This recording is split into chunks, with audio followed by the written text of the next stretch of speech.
All right, everybody. Welcome to the first podcast of Mostly Games. My name is Wes. I have a full time job, so I don't stream all the time. But I'm hoping to get a little extra cash so I can stream full time and give you guys full podcasts and all of that.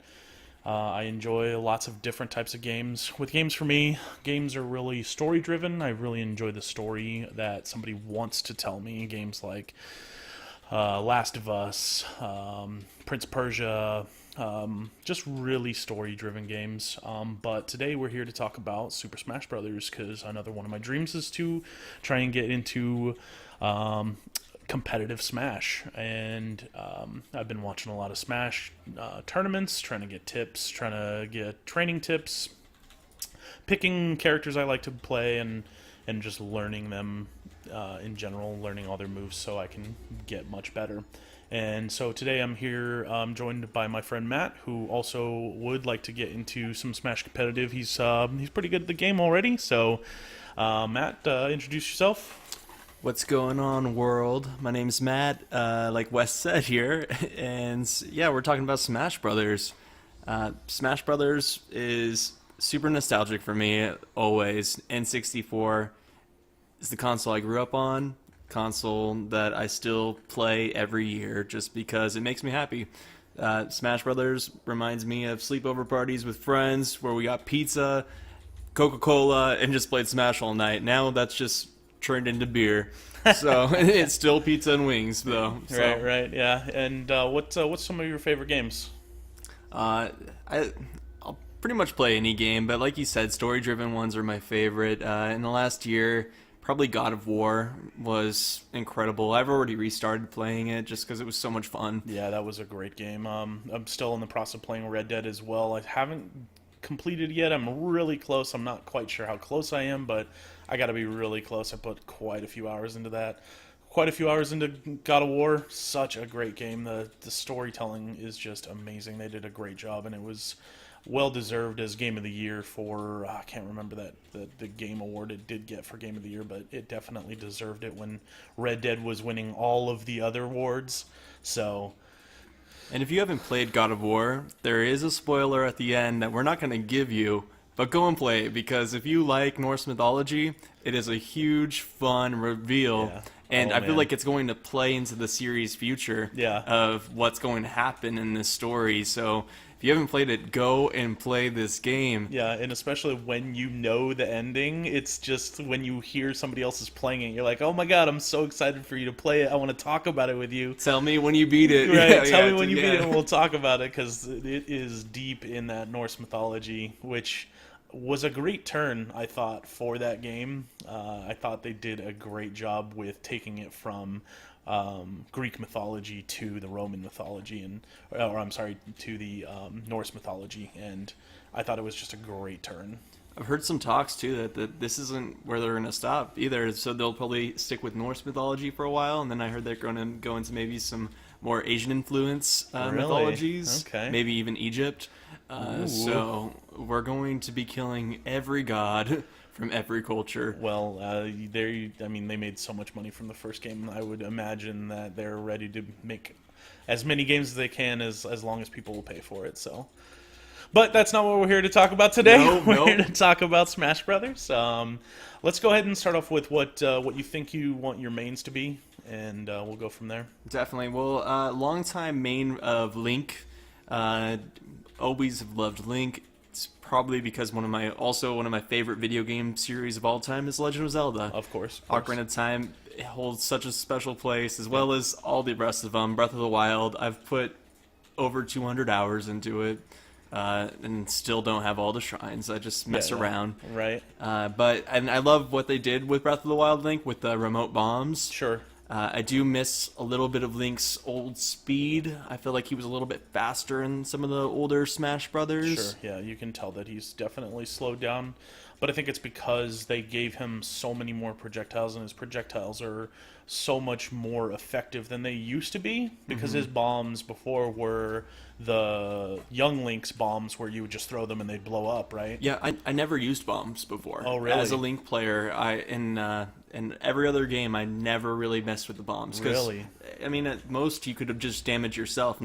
Sure. Now a bomb is the remote bomb is such Yeah. a great technique where you can throw it off the stage when someone's flying. Yeah. And then It let just it go. brings so Yeah. much more utility to Link that you're able to throw an explosive, and if you can master that, you can, while they're off the map, you just throw it at them and explode it, and it'll just get them off the map that much more. Exactly. Yeah, a lot of utility. Anybody else? Well, let's talk about who just came out. Literally today, Piranha Plant. Yep. Piranha Plant. I'm a huge Mario fan too, so when I see something like a traditional character like Piranha Plant being added, it's ridiculous. I can't believe they did it. Out of their huge library of characters, they picked somebody who's never been an NPC before. Yeah. Like, not even Petty Piranha or whatever his Yeah. name was, the dude from Mario Sunshine. Right. They just jumped straight into, but that is his final Smash. I guess, spoiler, but you'll play it. You'll Yeah, play it. yeah. Well, what was kind of shocking to me is everybody loved Chain Chomp, so I'm kind of surprised they chose the Chomp Plant over Chain Chomp, because that's the classic Mario 64. One of the bosses is the Chain Chomp, or the one you had to come across, and it just Very I'm first surprised level. they chose it over that. But it also makes sense in the way that it's so much more classic than Chain Chomp is. So He's definitely fun to play as. Very technical. Yeah. If you can, I've been playing playing as him. Last couple of rounds I've played, and some of his techniques are super. You just have to time it right. But once you kind of get the hang of him, you get the flow. Sure. Then you can really start to master those little directional shots.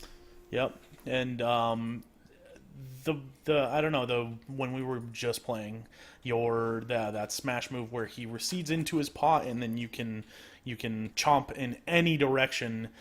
When you were coming back onto the level and you're able to get yourself angled downward at me and use it to smash me off the level, there's a lot of utility in that.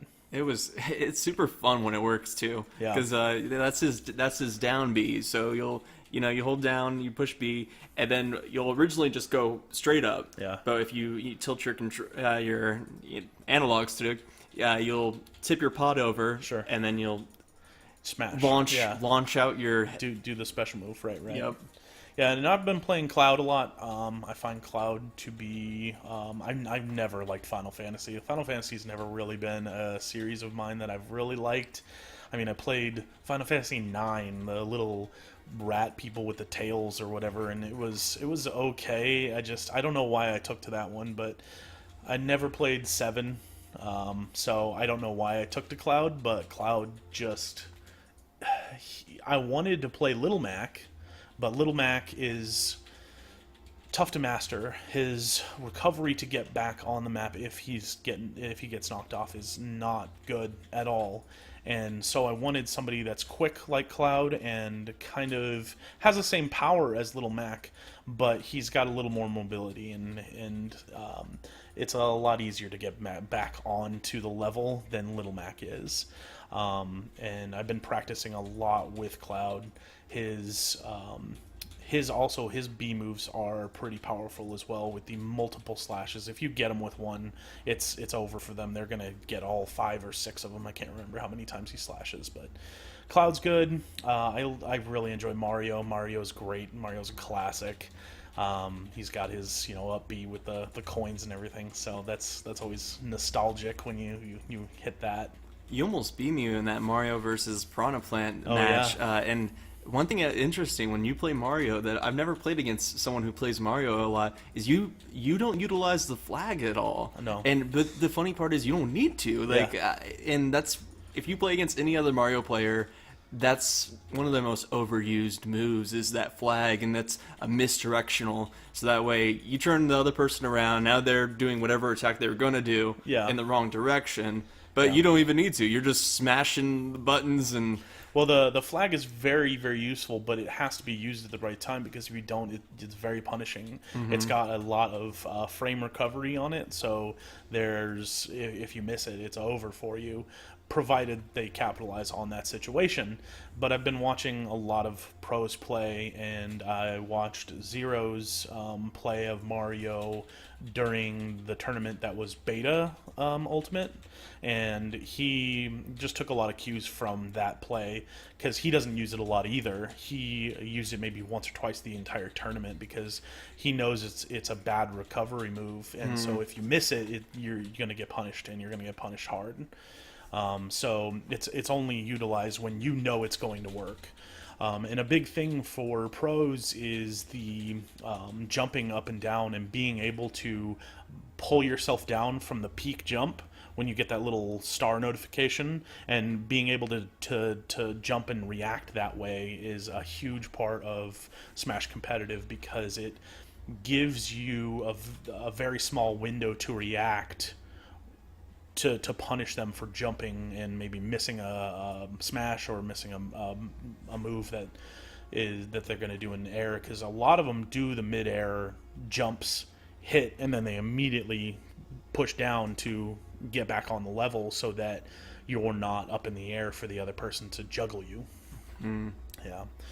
Another character that I really enjoy playing is Ike, but Ike is very basic, but he hits like a truck.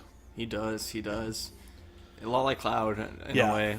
In a way, for sure. I mean, I feel like Cloud was inspired by Ike's fight style in a couple Yeah, ways. I never thought about it that way. That makes a lot of sense for sure. Big giant sword. Yeah, like that's both sword. Yeah, both use swords for sure.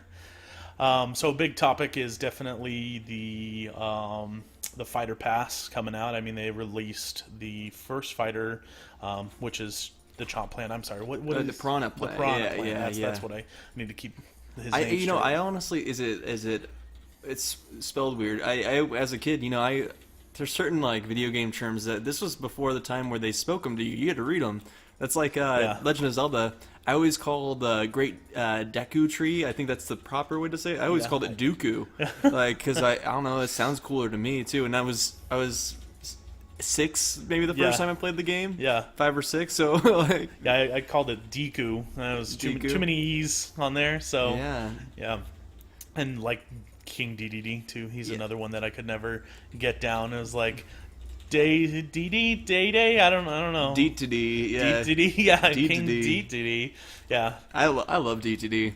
But going back to Mario real quick, I was surprised they must have been too post production of the game to include anything from Mario Odyssey, because I thought a Cappy hat throw would have been included. Oh, that would be kind of cool. Maybe replace the flood. Yeah. Because Mario Sunshine, I mean, is that what it's forever from? ago. I never even knew that was what that was from. The little squirt thing. Yeah. And I mean, Squirtle does that move now. I think Greninja has some kind of squirting move now. So Mario, I was just like, it's kind of over. Yeah. So that's why I was thinking maybe not like a transform into a character like how Odyssey works mechanics, but just a nice like little. Maybe a projectile of some kind. A projectile, throwing your hat, maybe like Boomerang, but it's your new down B. Yeah. That would have been kind of cool. Yeah. That I didn't know what the water gun was even from, so I just assumed it was from the Marios I have, the millions of Marios that I've never played, so yeah. And Play Mario Sunshine though. It's a fun game. Is it? Yeah. What console is it on? GameCube. It's on the Cube? Yeah, okay. So that was the Super Mario release, kind of like it's the next Super Mario 64. Okay. So after 64, there was Mario Sunshine. Mm-hmm. Sunshine introduced the flood mechanic. Okay. So one thing is you got rid of punching, no more punching anymore. Okay. But now you squirt. It was a whole summer take on Mario. Was like, all right, Mario's on a tropical island and he's got a squirt gun. So that's. Okay, all right. And basically, you're cleaning up graffiti. Oh, wow! Done by Bowser altruistic Jr. Very altruistic of Mario. He's actually forced to, because he's forced to. He's forced to, yeah, because Bowser Jr.'s like kind of what's it called? Like he's pretending to be Mario. That's where Shadow Mario comes in. Okay, yeah. so he didn't want to smother the good name of Mario And so he was forced to clean up the graffiti. He was, yep. Okay. And then, meanwhile, he's trying to save Princess Peach, so so he's got to clean up the island and save Peach. Right. Mario Okay. never has it easy, and honestly, never rewarded much either, because I feel like Peach is always just like, thanks, Mario. Yeah, well, we don't know what goes on behind the scenes. we you know? don't know. Yeah, maybe Peach is really good at other things. She doesn't talk very much, so I don't know. Pretty good with a tennis racket.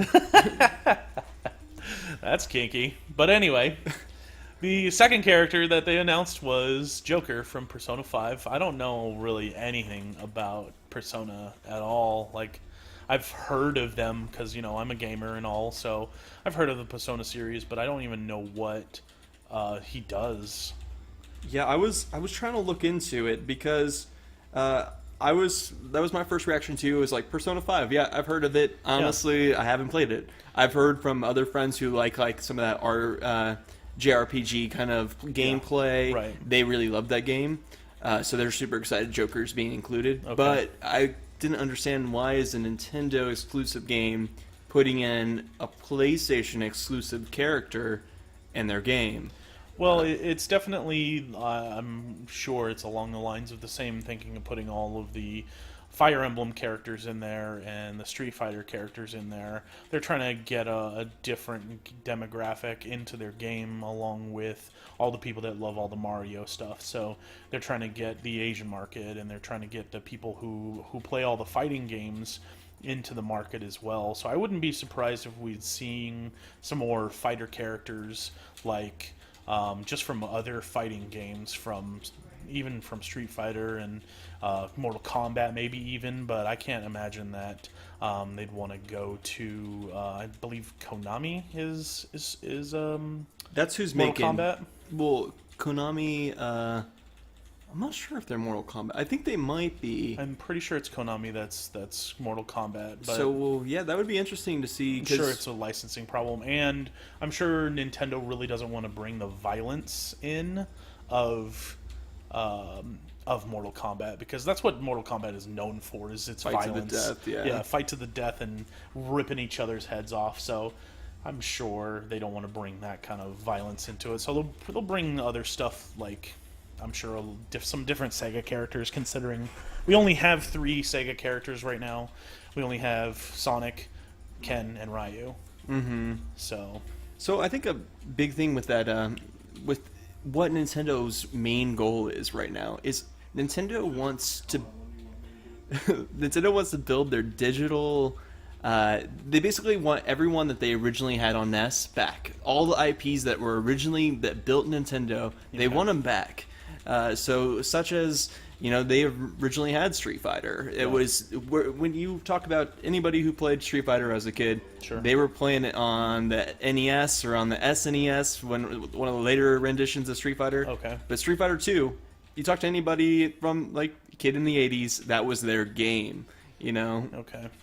Well, I mean, if that's a pretty good theory. I don't doubt that they want to bring a lot of old characters, but then who do you think the other characters are going to be at that point? Well, that's the part with the Joker. So I did some digging, Okay. and so why was this PlayStation character being a Nintendo game? Sure. And that was one thing when they brought Ryu in last year and Smash Wii U.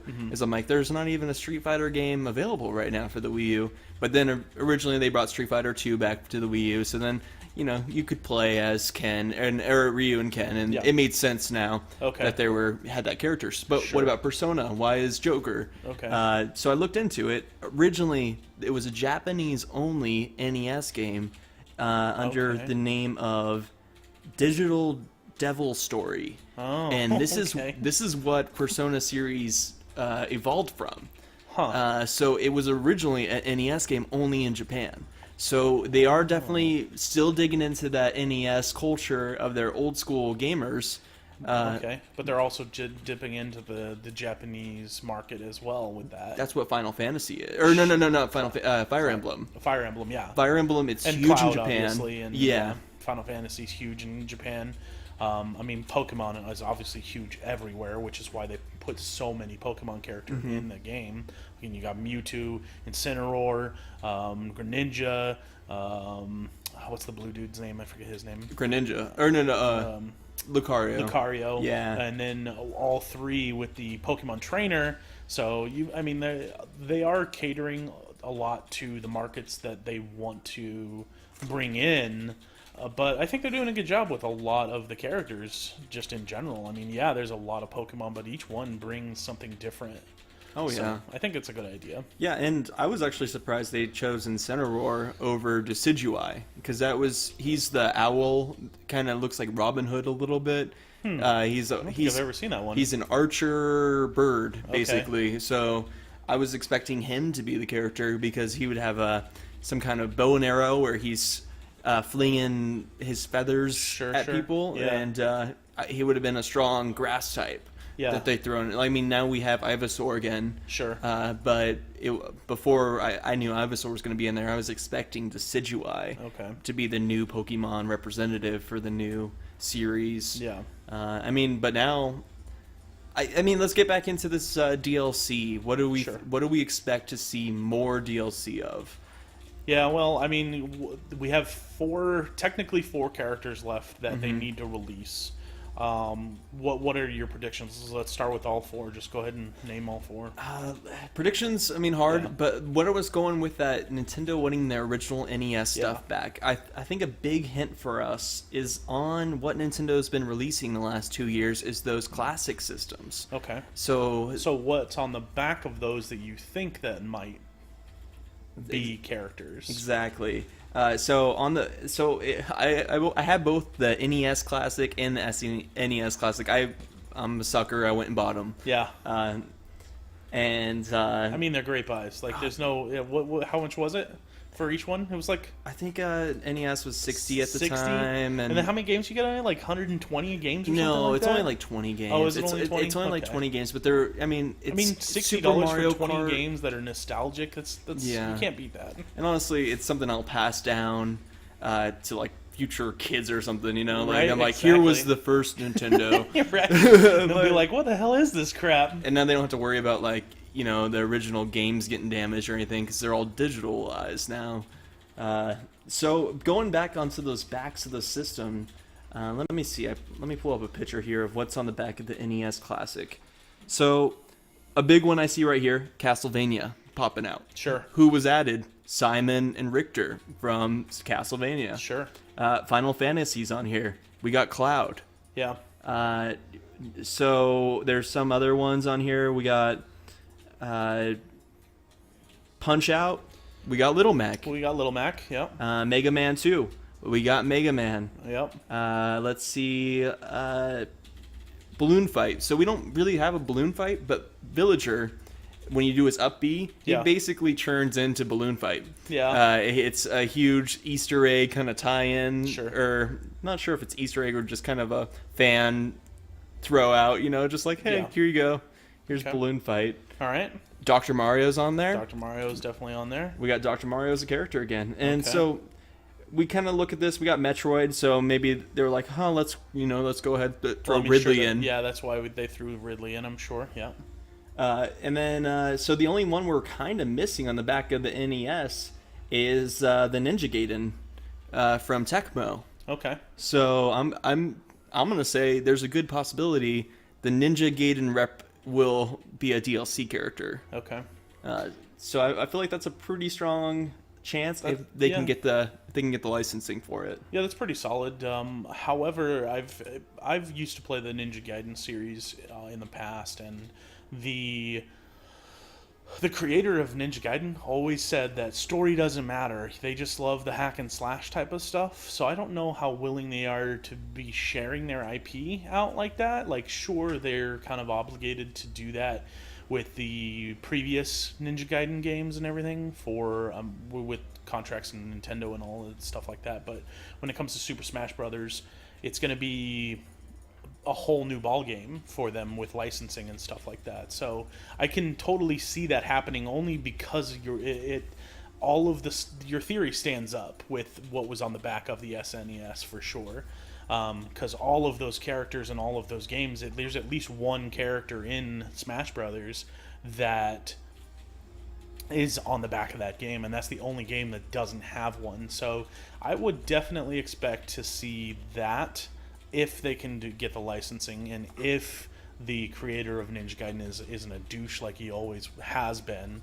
Because when the most recent Ninja Gaiden came out, he had an interview, and he didn't seem like a very pleasant person.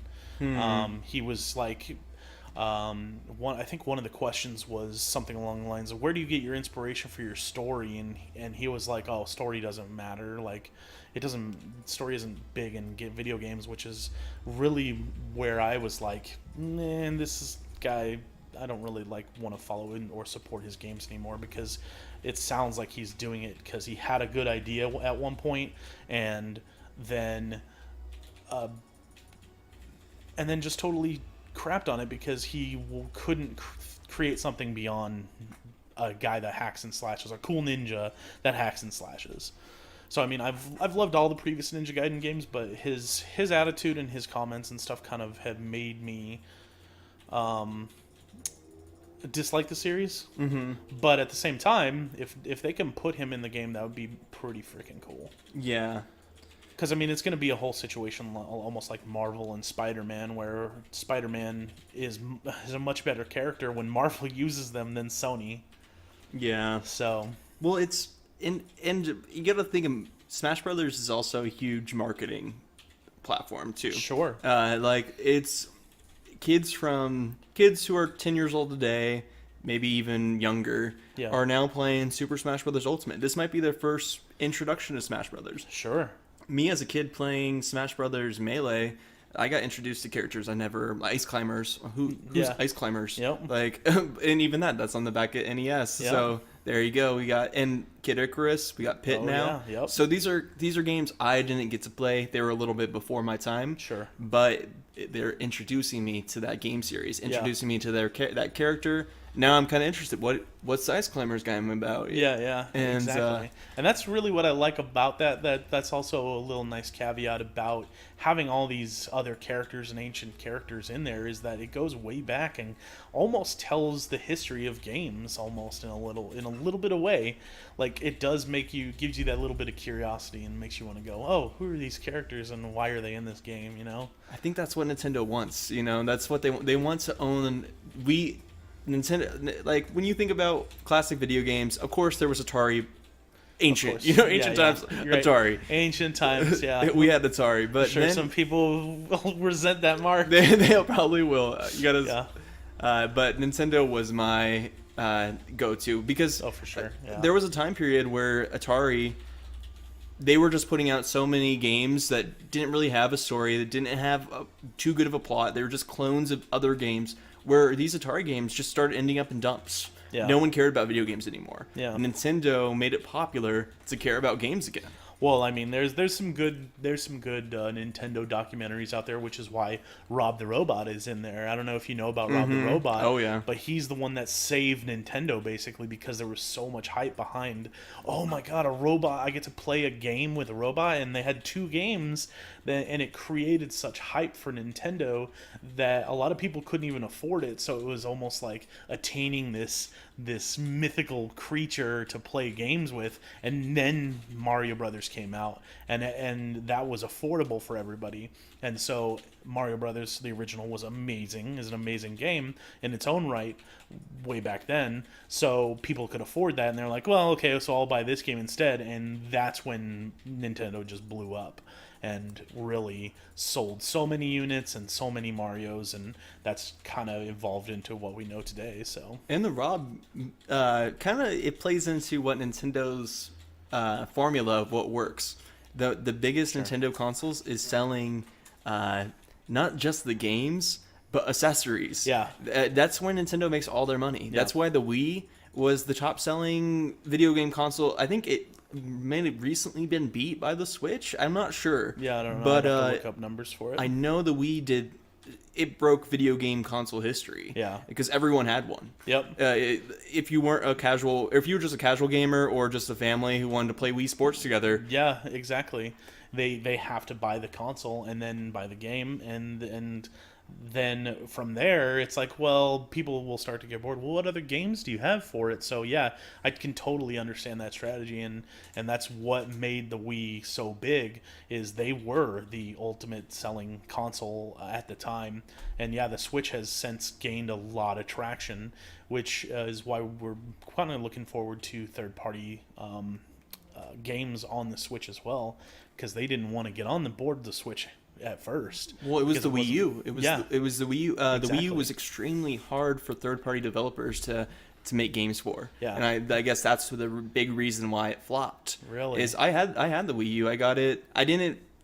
Usually with Nintendo consoles, I go and get them release day. Yeah. The Wii U kind of just came out of nowhere. They're like, "Come get the Wii U." First of all, it had a bad name. Yeah. Like, I'm like, is this what Yeah. Wii 2? What is this? Like, so I think if they would have named it better, Yeah. it could have possibly been a better console. But if you Sure. really look at the Switch, it is the Wii U. Yeah. It's the Wii U that could go anywhere. Right. The big part of the Wii U that kind of sucked is, or one of the best parts about the Wii U was, oh wow, I don't even need the TV on to Yeah. play my game. I could just Sure. play it on this. Yeah. But you couldn't really walk away from the console 10 feet. Yeah. Like, hopefully your bathroom was nearby, and Yeah. you might be able to go play it in the bathroom, which was the best.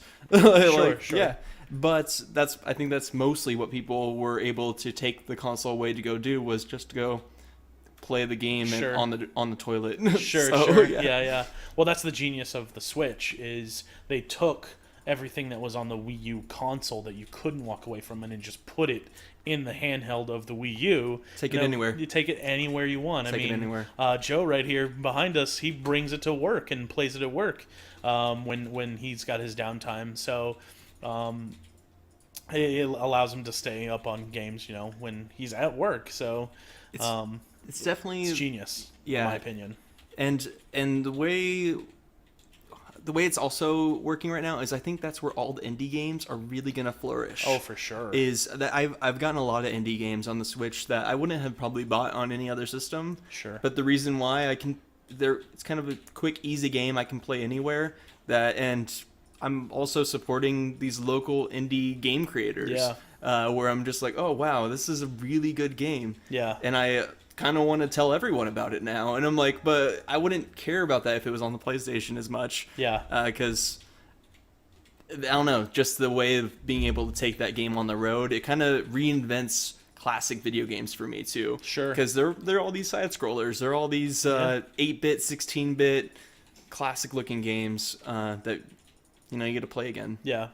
And if that's the case, then do you think that we could possibly see some indie characters as Smash Fighters? There's definitely some people. There's some fans screaming for certain characters. Like Shovel Knight's been a big one for years. But they already put Shovel Knight in as a spirit, though. That's the problem. That's the big thing, is people think, oh well, there's a spirit, or there's a Sys trophy. There can't be a character now.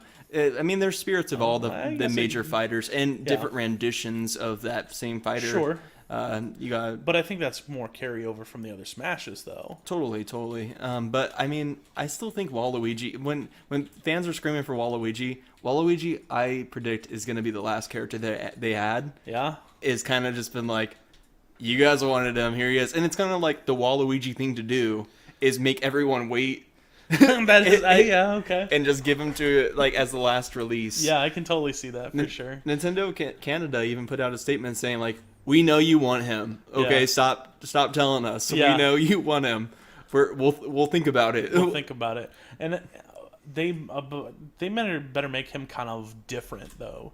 Like, they need to play on his lankiness, because Wario, they play on his beefiness with being able to pick up a motorcycle and eat motorcycles and chomp on things. So I think if they're going to put Waluigi in there, they need to play on his characteristics rather than, because I mean, Luigi and Mario are so different themselves. They have no really even similar fighting styles that I feel like putting Waluigi in there is not a mistake, but See, I want him. I want him in there just because if you're playing a 4-player battle, a big part of Smash that I like to do is play these character mashups that you don't get to play in the real main story of that game. So you get to play Bowser versus Donkey Kong. These Sure. two characters that would never really fight against each other now get to fight. sure. So I think playing Mario, Luigi, Wario versus and Waluigi in a 4-player Smash battle would be a lot of fun. That would be a lot of fun. I will admit, for sure. Back in the Melee community, they still play Melee, Yeah. but a big project was Project M, and they turned the Wii rendition of Super Smash Bros. Brawl into Project M. I'm not sure if you ever played this, but they changed the speed of the game to more resemble Melee. Okay. So that way, because Brawl famously slowed down the game, took away a lot of I forget the specifics. Melee players will know, and they'll get on us for that. Yeah. But I'm not really a strict Melee player. I just like Smash.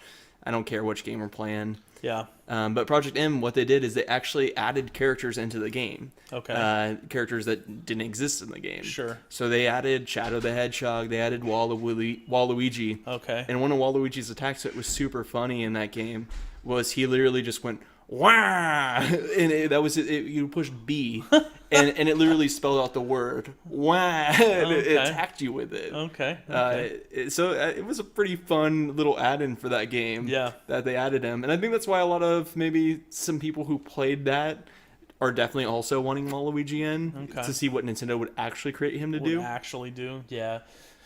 And that's the thing is, I mean, obviously it's Nintendo. Whoever they're gonna put in, they're gonna do it justice. They're gonna do the person justice, no matter who they are.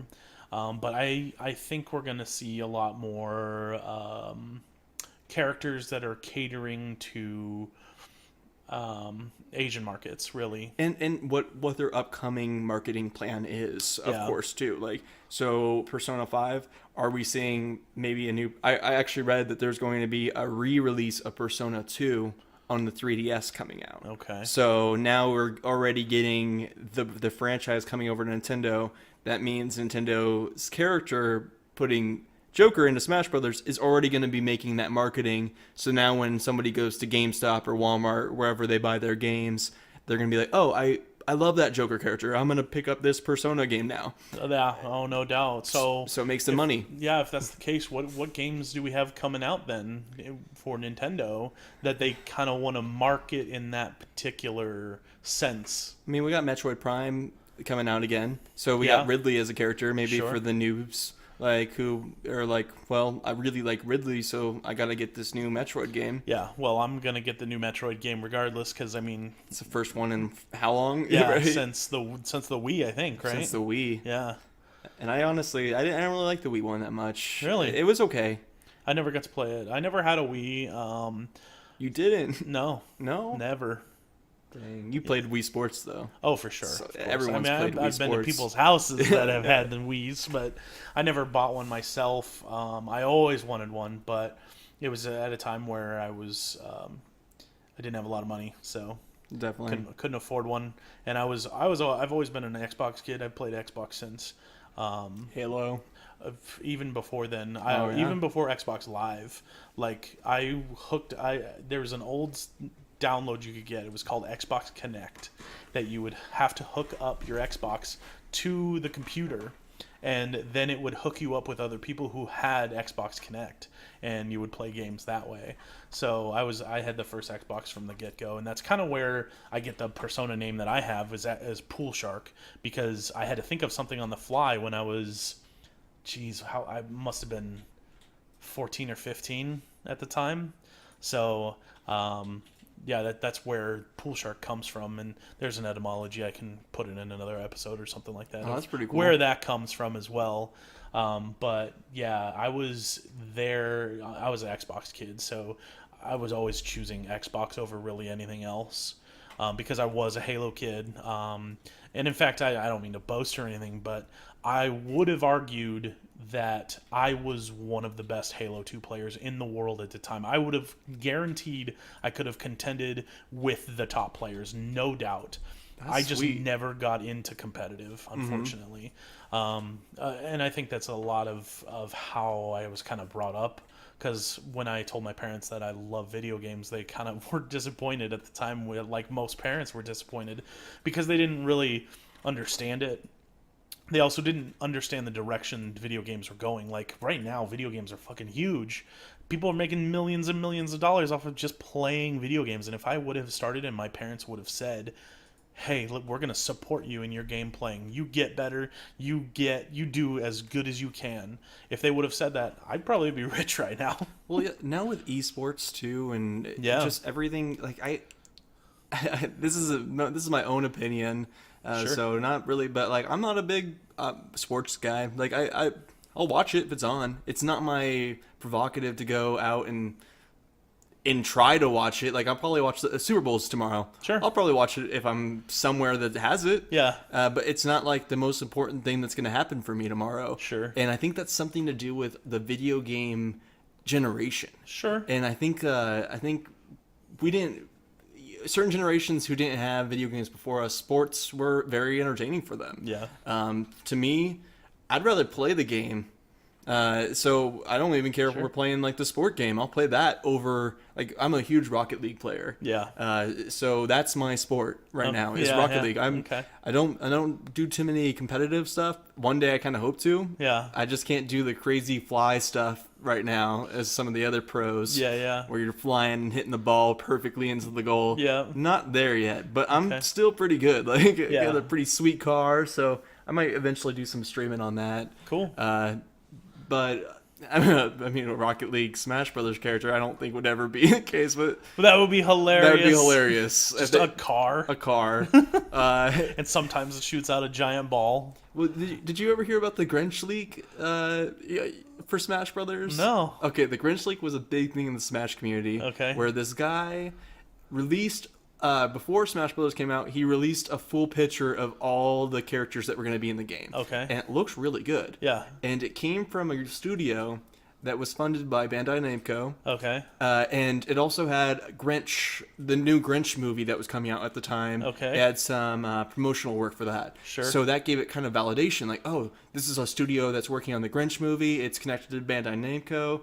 This leak, it has to be real. Yeah. And they're naming characters that were going to be added as Excitebike. Oh, so wow. And that's also on the back of the nest. So Yeah. it kind of was validated for me. Interesting. Okay. Is that Excitebike? So can you imagine, like, I mean, you already have characters like Bowser Jr., Wario. Who else has a car that they just drive around on? Yeah. Freaking Smash Brothers. And So this dude will just have a bike that goes womp womp. yeah, he'd just be Excitebike. That'd So be cool. he still is a possibility DLC character for me. Okay. I think that's totally possible for him to be in there, even though as ridiculous as he looks as a character. Yeah. But I think they were on the right track with that leak. So that leak obviously was wrong because he's not in the final game. And Banjo-Kazooie was also the big Ooh. throw-in that was supposed to be in that leak. It was like, well, Banjo-Kazooie's in it. And that's what made everyone devastated when it turned out to be fake, is because everyone wants Banjo-Kazooie Yeah. in there. Dude, that would be way awesome. Banjo-Kazooie, man, that would be the cool... It's definitely one of the coolest characters. I want Rayman in there. I want Banjo-Kazooie. Rayman would be interesting in there. These for are sure. my childhood IPs, you Yeah. know. These are the characters that taught me video game stories. Sure, sure. So Yeah. Rayman, Mario, Banjo-Kazooie versus Yoshi. I don't know. That would have been a cool battle. Maybe Spyro. Throw Spyro in Oh, there you Crash go. Bandicoot. Okay. Uh, Crash Bandicoot would be, yeah, I don't know. See, when you're getting into that realm, you're getting into the PlayStation realm, but we've Totally. seen that. We're gonna see that with Joker, though. That's the problem. Is like they're getting into that realm. So are we gonna maybe see like we got Sonic, man. We got Sonic and Smash Brothers. Nathan Drake? Maybe See, I don't know about Nathan is Drake. he too real? He's Naughty Dog. So I mean you could say Crash is Naughty Dog too. True. But Crash, once he was sold to Activision, on the GameCube, there was Crash Bandicoot games just for the GameCube. So you can say that for a while, Nintendo definitely catered to him, and so did Spyro. Yeah. There was a Spyro game for the Wii. Okay. And the GameCube, they all had a bunch of Spyro games. So in the GameCube and Wii days, these third-party characters were big in the Nintendo character scene. Mm-hmm. So having them involved as a third party, those games will be seen again on Nintendo consoles. Like Crash Bandicoot Remastered, that's on Nintendo right now. Okay. The Spyro collection, right now it's not on Nintendo, but I can guarantee in the next year or so it's going to be ported over. It'll be ported over? That's why I honestly haven't bought it yet for PlayStation. As I want it on my Switch. Yeah. I want to play Spyro on the go. Yeah, exactly. And that's really, I wanted a lot of games on the go as well.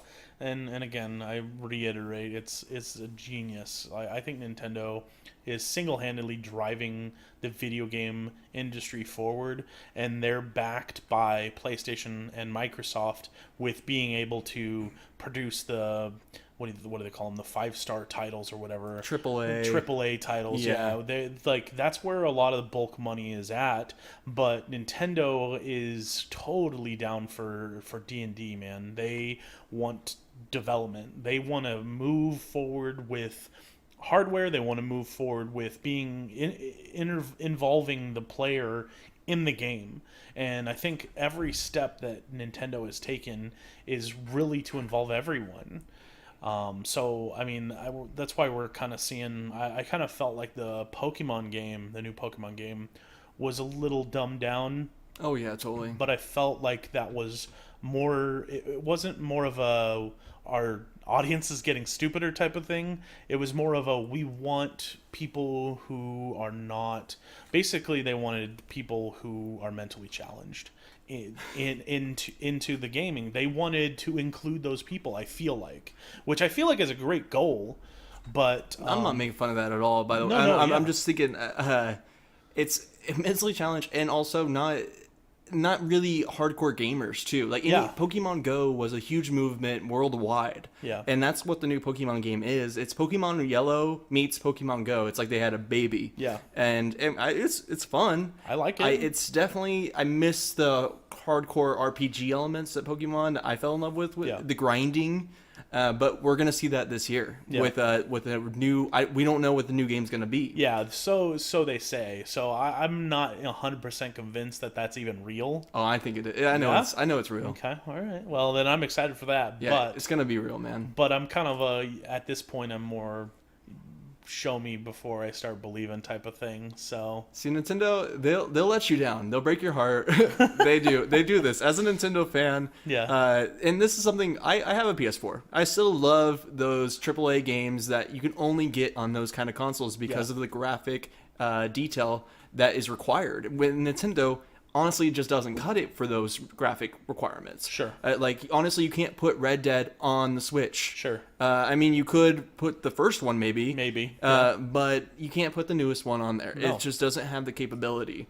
And that doesn't make the Switch a bad system because of that either. No, not at all. In fact, I think the Switch was, in my own mind, the Switch was a better purchase than my Xbox 360. I still want to buy the new Xbox, the Xbox One, or I can't. The One X, yeah. One X. That's what it is. It's also a horrible name, Xbox. Come on, why would you? The original Xbox, right? You have the original Xbox, you have Xbox 360, and then they went back to Xbox One. Yeah. Like this is like the Wii U. And now it's Xbox One X. What's the next one gonna be? And I'm like, why? Like, okay, so say Xbox you want 2X. Say you want to look up the original Xbox on Google. Yeah. Now you have to put like Xbox original system. Like I don't know, like how do you even Google it anymore? Because now if you put Xbox One, well, you're gonna get the newest console, and that just doesn't make sense to me. First Xbox, the first Xbox, and then people Google's like, I think I know what you're talking about. I think you want the Xbox One, don't you?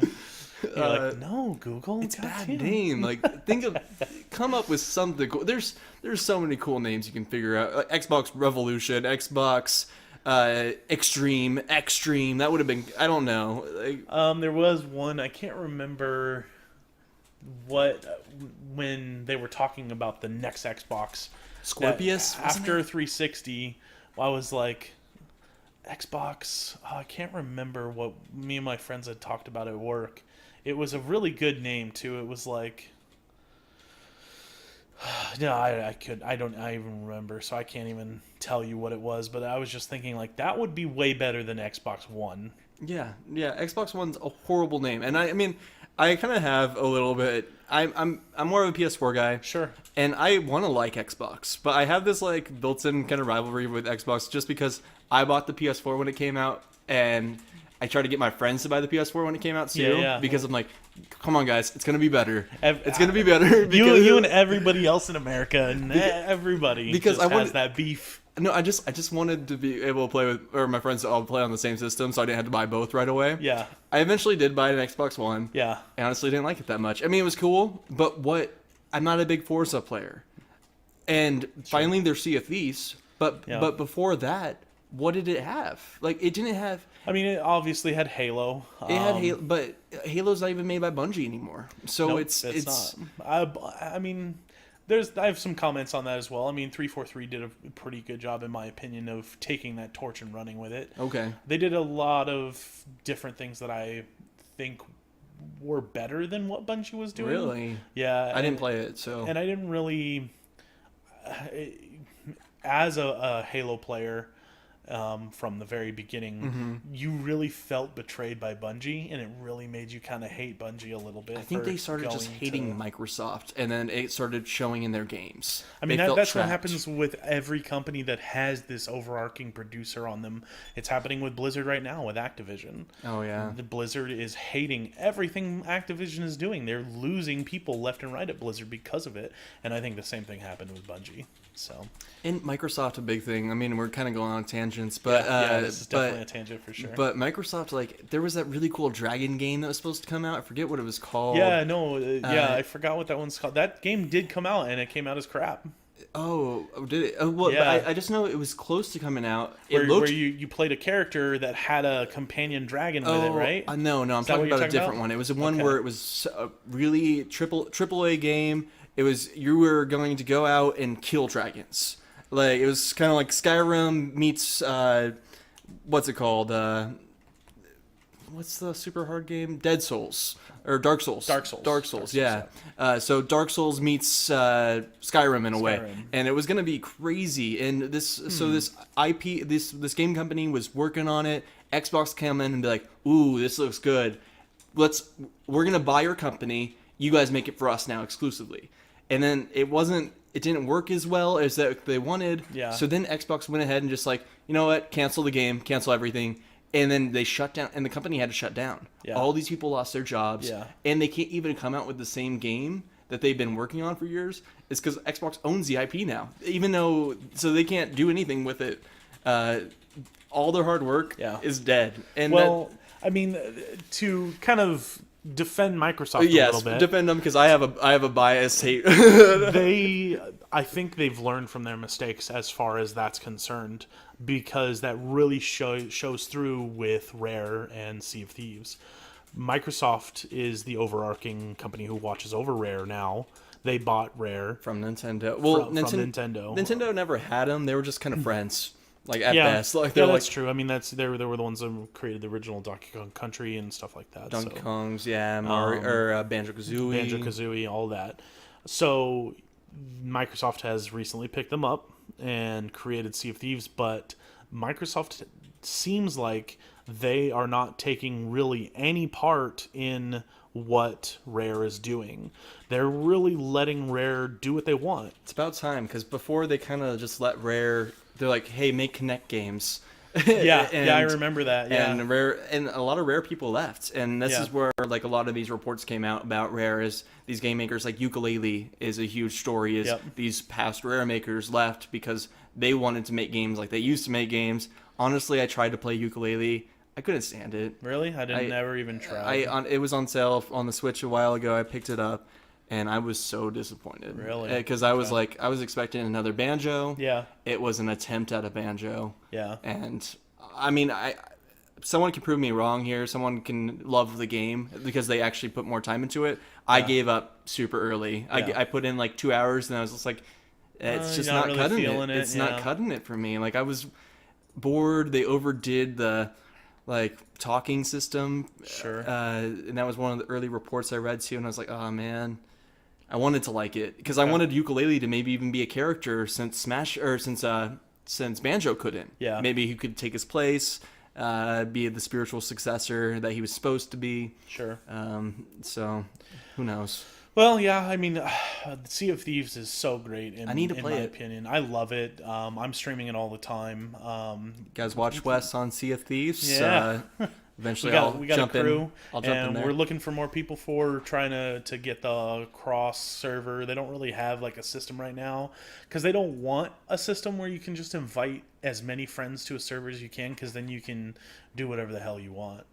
But there is a way to kind of do it right now to where you can all join different servers, throw up the Reaper flags so that you know where they're at, and you all just state what island you're on. If you happen to match up, you can join that way, so you can have multiple crews. It's harder to do it than just inviting people, but what they want to avoid is people running servers. Basically, they want to avoid people running the actual servers so that you can't have 10 galleons on one server that are all fighting together so that you just smash everybody else. They want to keep things pretty uneven keel, and you can tell that by their developer updates and stuff like that.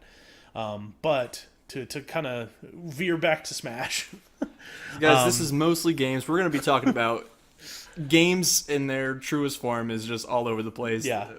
So to kind of go back, I'm pretty sure Microsoft has learned from their mistakes, and they're letting Rare do what they want, and it really shows through in Sea of Thieves. Oh, totally. And it's become a game that everybody loves. I've seen some gameplay. It looks hella fun.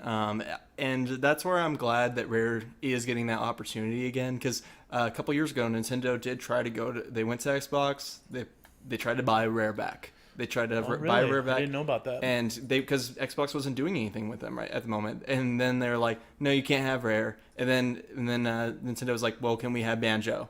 What can we buy the IP in Banjo?" Yeah. And they're like, "Nope, he's too valuable." Yeah. Like they're not gonna do anything with Banjo, but they know that in Nintendo's hands, he'd become an icon again. Yeah. And they don't know how to use him properly. The last game they did with Banjo, the nuts and bolts.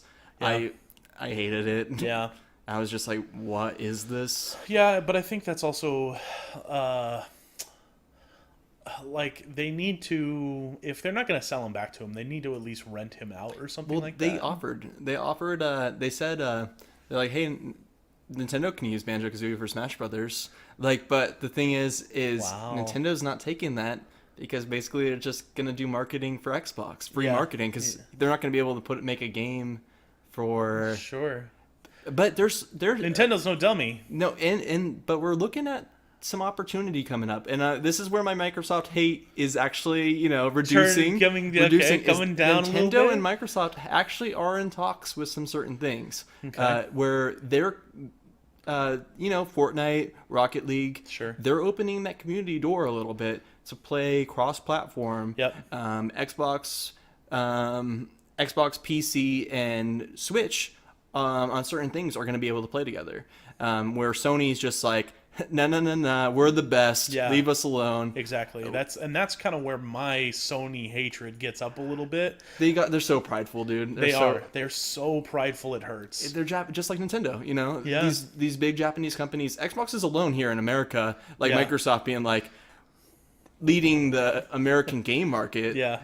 However, these Japanese countries, or not Japanese countries, the Japanese game makers, Nintendo and Sony. Yeah. I always thought if Nintendo and Sony found some way to team up, they could just own video games. They like would just own the world the with monopoly. video games. Yeah. monopolize video games. Xbox wouldn't stand a chance. Would not even stand a chance. They would just make video games at that point. Yeah. I'm pretty sure, for sure.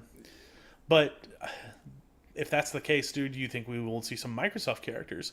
Maybe we'll see fucking Clippy as a I think as a Smash fighter. I don't. That would be Clippy. awful. I think Banjo. Banjo would be the peace offering. Banjo's the peace offering. Banjo would be the olive branch from Microsoft being like, we're friends with Nintendo now. Yeah. And then that would be like, and honestly, that's the best way to be friends with Nintendo is a lot of people try to sue Nintendo over something stupid. Yeah. You're never going to win a lawsuit against Nintendo.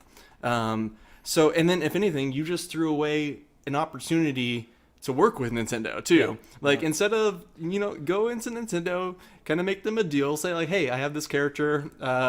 It's kind of like your character, but can I just throw a game on? Like there's like fake Smash games on the eStore, on Nintendo Switch's eStore. It's like called Brawl Out or something like that. It's Ubisoft's version of. Yeah. Yep, I saw that. It's I'm pretty sure there's consensus that game's awful. Yeah, it looks like a Smash knockoff. So It I was is. just It like, totally is a Smash knockoff, and I think that's where PlayStation is falling short on that kind of stuff. Is they are trying to replicate Smash, and they just can't do it because they've got this set of characters, which I'm pretty sure Nathan Drake is one of those characters that they can fight with. well, they did PlayStation All Stars a few years ago. If you Oh, remember that's that, true, too, that I thought that was kind of fun. Like Yeah? it wasn't like Smash Bros. Where Okay. it was big on. It had different fighting mechanics, but you had Kratos, you had Nathan Drake, you had what's the dude's name from? He's not Bayonetta. He's what's his name? Dante. Dante from Devil May Cry. Devil May Cry. Okay. The opposite of Bayonetta, which Yeah. Sega just ripped off. Devil May Cry. Yeah. Did the opposite. Oh yeah. But I honestly liked Bayonetta's game way better. Yeah. Plays a lot like Sonic to me in a weird way. Sonic Adventure. Yeah. One character that I kind of wish would be in Smash would be totally viable because they actually just remade they just made the third game of it, and the reason I think he would be a good character is because all the IP licensing is up in the air for it, because THQ used to own this game. Would be what's that game called? Death, War, Strife. It's the Four Horsemen of the Apocalypse. Darksiders. Thank you, sir. Darksiders. That game, 1 and 2 of those games, Darksiders, were just so amazing to me. I loved playing War. It was such a good story. Death comes in, is an amazing character. So if Death was in Smash Brothers, that would be awesome. I think that would be way cool because he fits almost the cartoony bill of Smash Brothers. And the THQ broke up. Nobody wanted to buy the Darksiders IP. It was just up in the air for a long time. Who has it? Did you know? I don't know who the developer is now that has them, but they recently just made Darksiders 3, and it's of Strife, the chick, the horseman chick that has the whip. Nice. And I've wanted to play it for a little bit. It's on the Switch too, right? Is it on the Switch? Is it? Did they I don't put know. Darksiders on the Switch? I don't think they did yet. I know they put Dark Souls 1, I think, on the Switch, or I'm not sure what. Dark Souls Remastered, I think, is Yeah. on the Switch. Yeah, So they're trying to- Darksiders, I don't know if it's coming on the Switch or not, but 1 and 2 were amazing, and that's really just that's very unlikely that Death is going to be in Smash Brothers. It's your dream character. But it would be kind of cool to see that they're branching out that far, because right now Smash Brothers, it does have kind of its own bubble going on right now with characters. They aren't really reaching outside of that bubble. It's the characters that you own a Nintendo for. Yeah, it's that's true. It's the Mario, it's Link, it's Kirby, and Pikachu. Going back to some of these Smash characters, like I feel like the original 8 characters all have been. They really went back to the roots with them. Sure. Pikachu is at its. I think it's at his best in the series. Yeah, Pikachu is a big main for me right now in the new Smash Brothers. Yeah, hands down, he's the best he's ever been in Smash. Totally. Yeah. I love the new Pikachu. He's fast. He's strong. He's balanced. Yeah. It's not easy to knock him off the stage. Great recovery. He's got strong moves. Yeah, he's just a pretty good character all around. And it's Pikachu. That's not only is Pikachu the symbol of the Pokemon games in a way, but a whole TV show. Yeah. Now there's going to be that weird live-action Detective Pikachu movie with Ryan Reynolds playing him. Oh, God. It's weird, though. He's all fluffy. Yeah. The internet kind of blew up with like, why is he so fluffy? Like, yeah, and he also brings in the lady market. Like, the Pikachu is so goddamn cute that with also Pichu. Pichu. Pichu's so cute that it brings that market in too. Oh, totally. But I would like to see some more Sonic characters. I mean, I think Knuckles is probably a pretty good probability because Knuckles is almost bigger than Sonic. Like when people play Sonic, everybody's like, "Oh, I love Knuckles," you know? Knuckles is super cool. I wish they would have just like made Knuckles a new character, not an Echo Fighter or anything. Sure. But I also was really expecting a Shadow Echo Fighter because I mean he would just play exactly the same as Sonic, or maybe even just the skin. Sure. One of the color palette options is just have Shadow the Hedgehog. Like he wouldn't be that different. Yeah. Just his little Sonic hair spikes or whatever, his Yeah. hedgehog spikes. Yeah. They just point up instead of down. Yeah. And he's black. Yeah. I would also go as far to say that maybe Tails would be a character as well because they don't have a whole lot of the sidekick dynamic going on in Smash. They've got Donkey Kong and Diddy Kong. Luigi, I guess, but Luigi. But yeah, That's also bringing up is I really want King Boo. There you go. I want King Boo. He'd be a heavyweight, and it fits into all these new kings we got. We got King Ganondorf. We got King K. Rool. Yep. King Dedede. Yep. There's more kings here. What's another king? I'm not sure. I'd have to look through the characters. Maybe, but a King Boo would just be another added king Nice right added there. onto it, yeah. And I love Boo. Yeah. Like other than Piranha Plant, awesome character to throw in there. Yeah. Definitely. Yeah, so I mean, let's I mean, we can recap here. Like, what do we think is going to be the new downloadable characters? We can probably fit 4 in there. I think it's gonna be Knuckles, but that's a far stretch because again, they got to go through licensing and all that stuff. So I think your King Boo is probably pretty good guess as They own well him already. because they own him already. Yeah. Yeah, so I don't think so though. Nintendo, for some reason, I don't know why they don't want to show a lot of love to the Mario side of it. Even though there is Luigi's Mansion 3 coming out for the Switch later this year. Yeah. So that's why I'm hoping for a King Boo. Okay. Is that might give some marketing to the Luigi's Mansion series, which Sure. I love that game series. Sure. I didn't really play the DS one, but the first one on the GameCube, one of my all-time favorite games. So much fun. All right, and then Ninja Gaiden. Ninja Gaiden totally. Is totally on the back of the NES or SNES? The NES The one. NES one. Yeah. For the original Ninja Gaiden series. Not the new Xbox, all that. So also on there, I mean, there's also Secret of Mana. I don't know if they want to touch on some really classic stuff. Like the Super JRPGs. Yeah. That would be interesting. Like Chrono Trigger, probably. Chrono Trigger. There's also the Super Ghouls and Ghosts. I'm not sure. Those are kind of dead series though, so Yeah. I'm not sure if they'll be thrown. And they're in. pretty generic characters at that point. But there's also Duck Hunt. Duck Hunt's in there. Yeah, they threw the Duck Hunt dog in there. We Fit. The Wii Fit, yeah. So there's some definitely weird choices that they're throwing in there just for So fun. it's really a toss-up. Like we can have some predictions. Waluigi, Ninja Gaiden, Knuckles, or Tails, maybe even Dr. Robotnik as a heavier character. He would be I like villains in there. If you're gonna have the hero, I kind of want you to have the villain too. Yeah. That way the mashup battles are just as fun. Yeah. We got a lot more villains this time with Ridley and Yep. King K. Rool For being sure. added. Yep. Dracula would be cool for Castlevania. Oh, that would be way cool. I'm not sure if they would add him just because they already added 2 Castlevania characters. Yeah. I would love to see Dracula though. Well, I think that's probably a pretty good possibility just because of, I mean, I don't want to generalize it, but the Joker, who is going to be the first one released in that pack, he's more of that JRPG, Fire Emblem type games that are catering to the Asian market. So now that's also not to say that the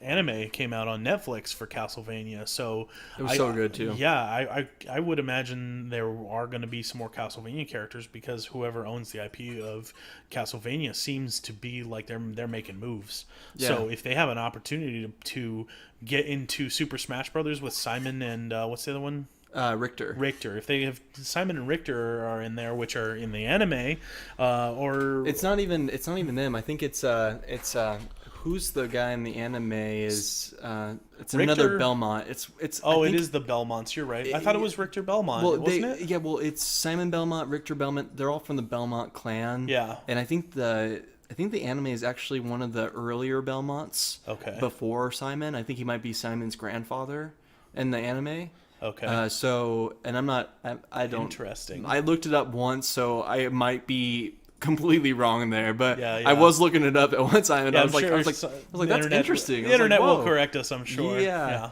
But also other predictions that we want. I want Paper Mario. Yeah. Paper Mario, a huge, long-time series I've been in love with. Yeah. Except for, of course, I think other fans will agree with me. The last two Paper Marios, Sticker Star and Color Splash. Forget those happen. Okay, if you were 7, you might have liked it, Yeah. but no one over the age of 10 liked that game. It was boring. I mean, you could play it. It was definitely playable. Yeah. But it didn't have the replayability as the first two. Yeah. And I mean, the same thing happened with Mario. Mario series was getting into all new Super Mario Bros. There was like new Super Mario Bros. Wii, new Super Mario Bros. Wii 2, and then it was the new Super, the new world, and Yeah. it kind of was drowning the Mario market. And old school Mario fans, ones who like the open world Mario games, were getting upset that Mario didn't have a fun game anymore or a new kind of premise. Yeah. And then all of a sudden, out of nowhere, Odyssey comes out, and it's really tailoring to that N64 market. And I kind of feel like the Switch. N64 nostalgia. I feel like the Switch is the new N64. We got a new We got Legend of Zelda: Breath of the Wild, Yep. which it's not. I wouldn't say it's the best Zelda game of all time, but it is one of the best video games ever made. Yeah, it is pretty dang good.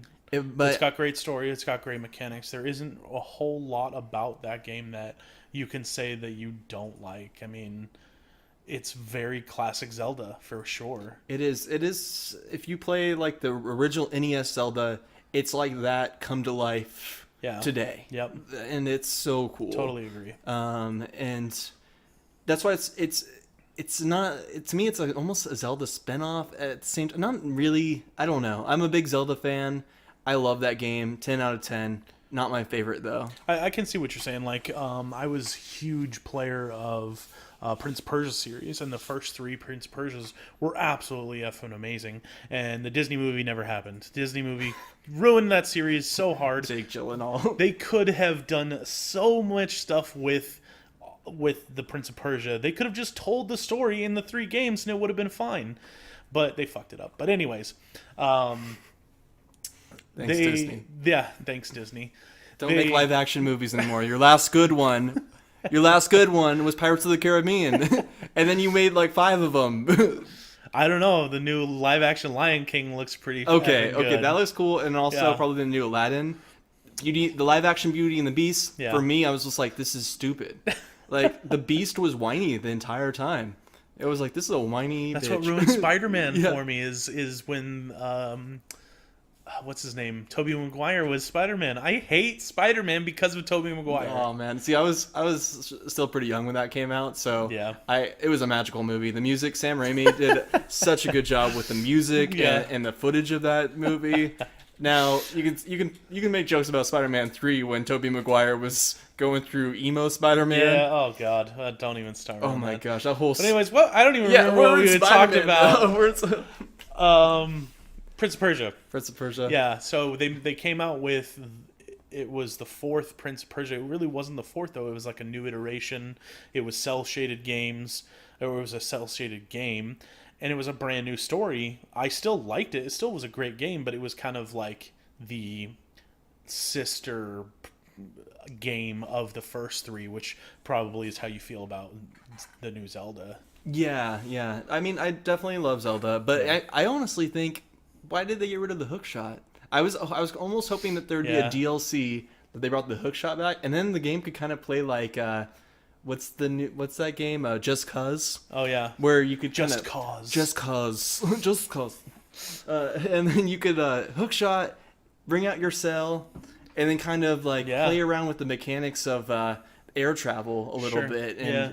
that way, and that's why I mean, even in the new Smash Bros, Link is missing his hook shot as his grapple. They gave it to young Link. They though. give well, young Link is still Ocarina of Time. Yeah. Link, Does Toon Link have it? Toon Link has it too. He has it too. Yeah. Yeah. I guess they thought the hook shot with all of Link's projectiles would have just been too much. And Breath of the Wild Link doesn't have hookshot, so they're like, why put it in if he doesn't have it? That's true. This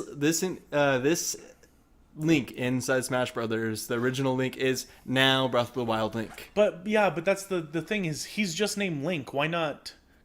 I guess you can't really call him Breath of the Wild Link. I mean, he Because kind they called the other one Young Link and the other one Toon Link, but they didn't call them Ocarina of Time Link Or Wind Waker Link. Yeah, no, it's okay. So I guess I could see that. So See, I thought it would almost be cool if Link was the same as he's always been. Like, so you brought in your Twilight Princess Link or Ocarina of Time adult Link. He's basically the same.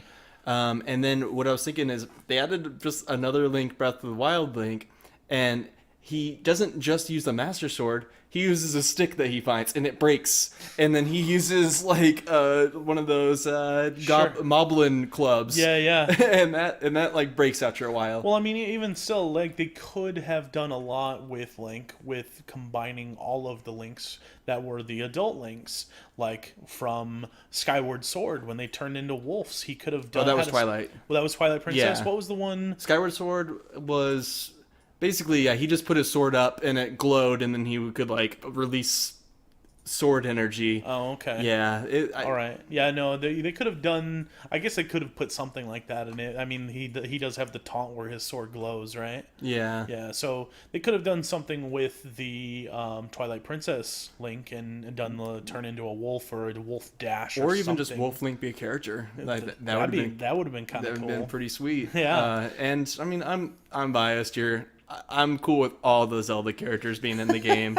Like, I mean, let's put them all in. Let's put them all in there. I mean, who are they missing? They're missing some Gorons and some. Yeah.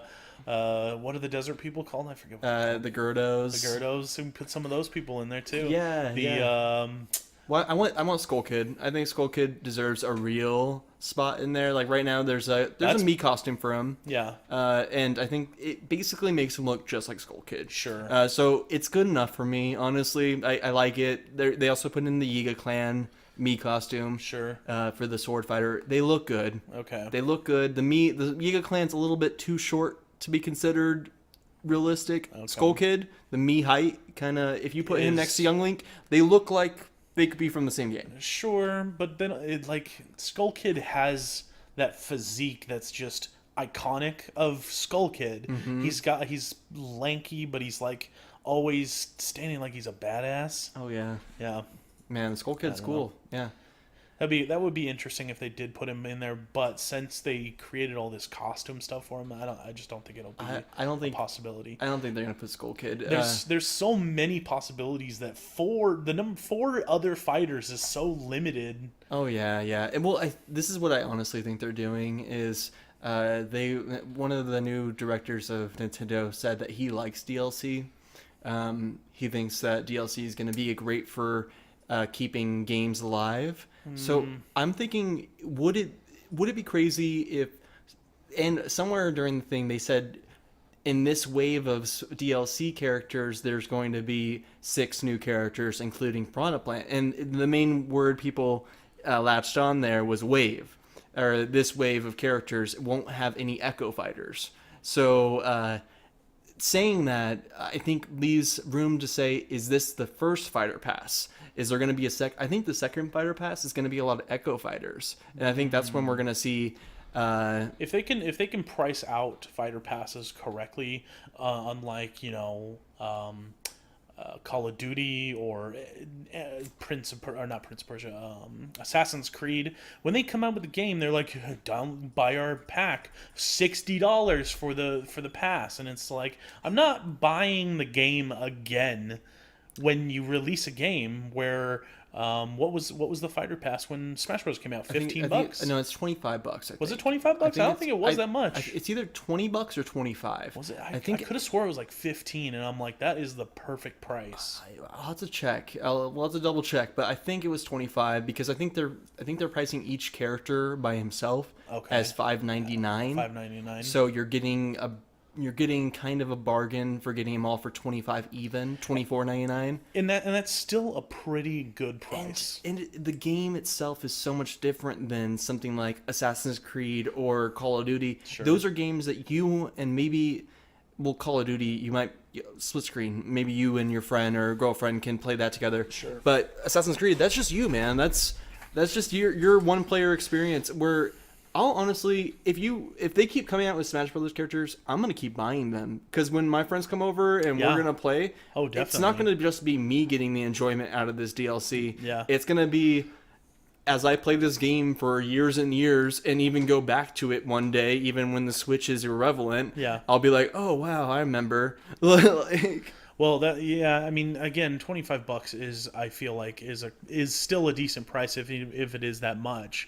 because it's like, okay, well, how long has Smash Brothers been out now, and the fighter packs haven't even come out. So if they release another fighter pack and they charge $25 for it, you would have spent the amount of money you would have spent on, say, a Call of Duty pack, season pass in one go over a course of almost a year and a half to maybe 2 years. It's one of the worst trends to ever happen in video games. I agree. Was DLC is cool. DLC is cool. Like great. I think Breath of the Wild's DLC was a great. I think Nintendo's doing DLC right, where they're putting out a full game still. And if you want to add on to your full game some new experiences that they're coming out with after the fact, like Breath of the Wild, they came out with two different DLCs, and they didn't add crazy amounts of things to the game, but they added fun things. Like the last one added a motorcycle for Link to ride on Master Cycle that you can ride around on through Hyrule. And I was just like, that's freaking fun. It doesn't matter for the game. It doesn't matter the gameplay at all. But now I have that. The challenge of the Master Sword was so hard. You had to go through basically like 30 waves. But you had to, it basically started you, it was like a free run where you start the wave. If to get the full power of the Master Sword, you had to beat these trials. So they drop you in naked. You have no armor, no things, no weapons, anything like that, no food, and try to win. So your whole tactic, if you haven't played that on Breath of the Wild, I have not. Do it. It's what was probably the most fun part about that game for me was trying to beat that master trial thing. Is because you had to play it so many times and it was so punishing. Because if you died at level 20, you had to start over again. Oh no! Wow. I spent hours trying to beat it. It took me about 5 times, and I had to after one day I failed. I had to be like, I'm not playing this today. Step away from it. I'm not playing this today. Yeah. I'm playing this again tomorrow. And that's what I love about that kind of game. It's so hard, but you're going to go back and try again. Yeah. Oh, man, it was so good. And so Nintendo's doing DLC right. Yeah. Like, I got the new Soul Calibur. Yeah. The new Soul Calibur, when it came out, was just like, oh, by the way, get the Season's Pass. Why? What? Did they promise anything? New characters and what's it called? Custom character.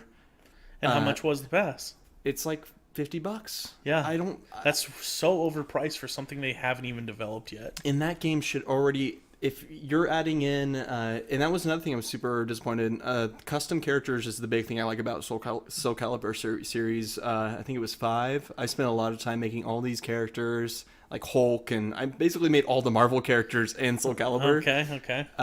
And then when I got 6, I was so excited to see what they added. They didn't add anything. They literally ported over 5's equipment into 6, and then put paywalls behind some of them. Oh man! And I'm just like, oh, this is video game gone bad. Yeah. Like, well, I mean, I hate to keep bringing it up, but Sea of Thieves, I think, is doing DLC right because they do come out with patches that are free that they probably should have charged for. I mean, the most recent one revolutionized the game. It brought so many players to the game because it made the game that much better. It made playing the game and doing things in the game so much more fun. There's just so much content to do. I mean, one of our favorite things to say during play with me and my crew is so much content.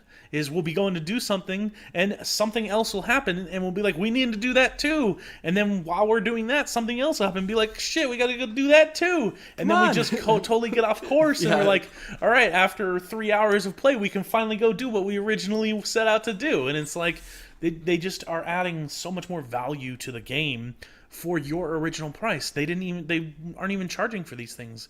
And it's, in my opinion, it's the right way to do it. Definitely. Unlike Destiny, where they keep on reinventing the game like a few times. And they charge for it every time. And they charge for it. And if you don't have the newest one, then you don't get to really play with anybody. Yeah. So, I mean, I liked Destiny. I really wanted to get behind it. Yeah. But it's honestly, I fall behind and then I stay behind and then I eventually delete it off the console to make room for something else.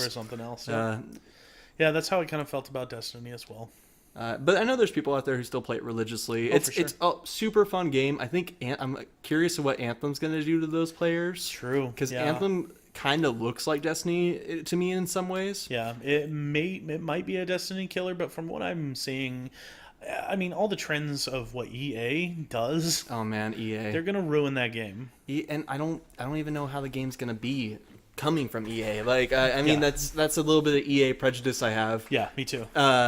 But that's why I haven't pre-ordered it. Exactly. I'm waiting. I'll give it a try, when Joe buys it here, because I'm sure he's gonna, because Trevor's gonna buy it. Oh yeah. So it's a Destiny game, kind of. Yeah. It's EA's Destiny. It's EA's Destiny. So, and that's the market they wanted to tap into. So, but yeah, and that's the thing about the Smash Pack is it's priced right. Yeah, it's not $50. If it was $50, I probably wouldn't have bought it. No, because they know that. And you're also with each of these characters, other than Piranha Plant, they're also coming with a map stage too, and music from their series. Yeah. And honestly, because wasn't Piranha Plant part of the pre-order? He's kind of like a reward.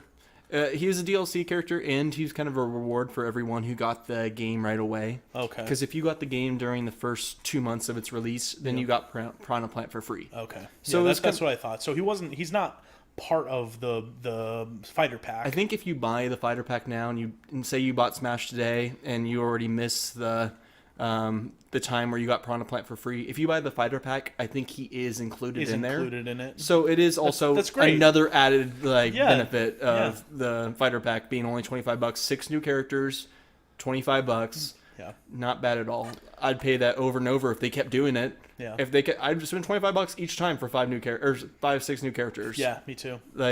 Yeah, and then one other thing I wanted to kind of talk about at Smash before we move on to numerology here is the amount of technicality as a fighting game for Smash Brothers is immense.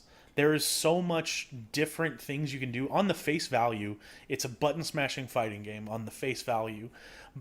But when you start getting into it, it's so much more.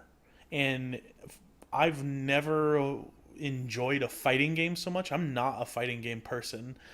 And I really, really enjoy this game because of all the subtle stuff in the game that allows you to be super technical, where Street Fighter doesn't have, you can block and shit, but they don't have this dodge where if you dodge too many times, your dodge starts slowing down. It's got diminishing returns on it, basically.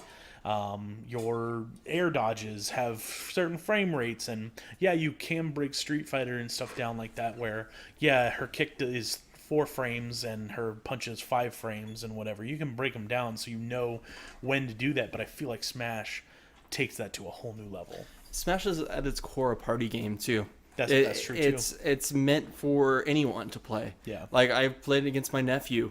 It's his first time really playing. He beat me a couple times. Wow.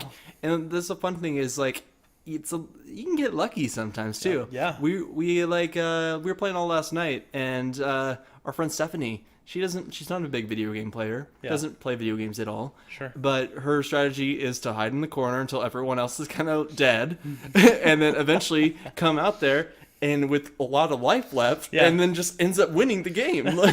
So there's like these fun little things that happens when you have that Yeah. crazy 8-player, or even like, and 8 players can play this Yeah. locally. Yep. Locally, you and your 7 friends can all jump in here, and then Nintendo's happy to do that for you.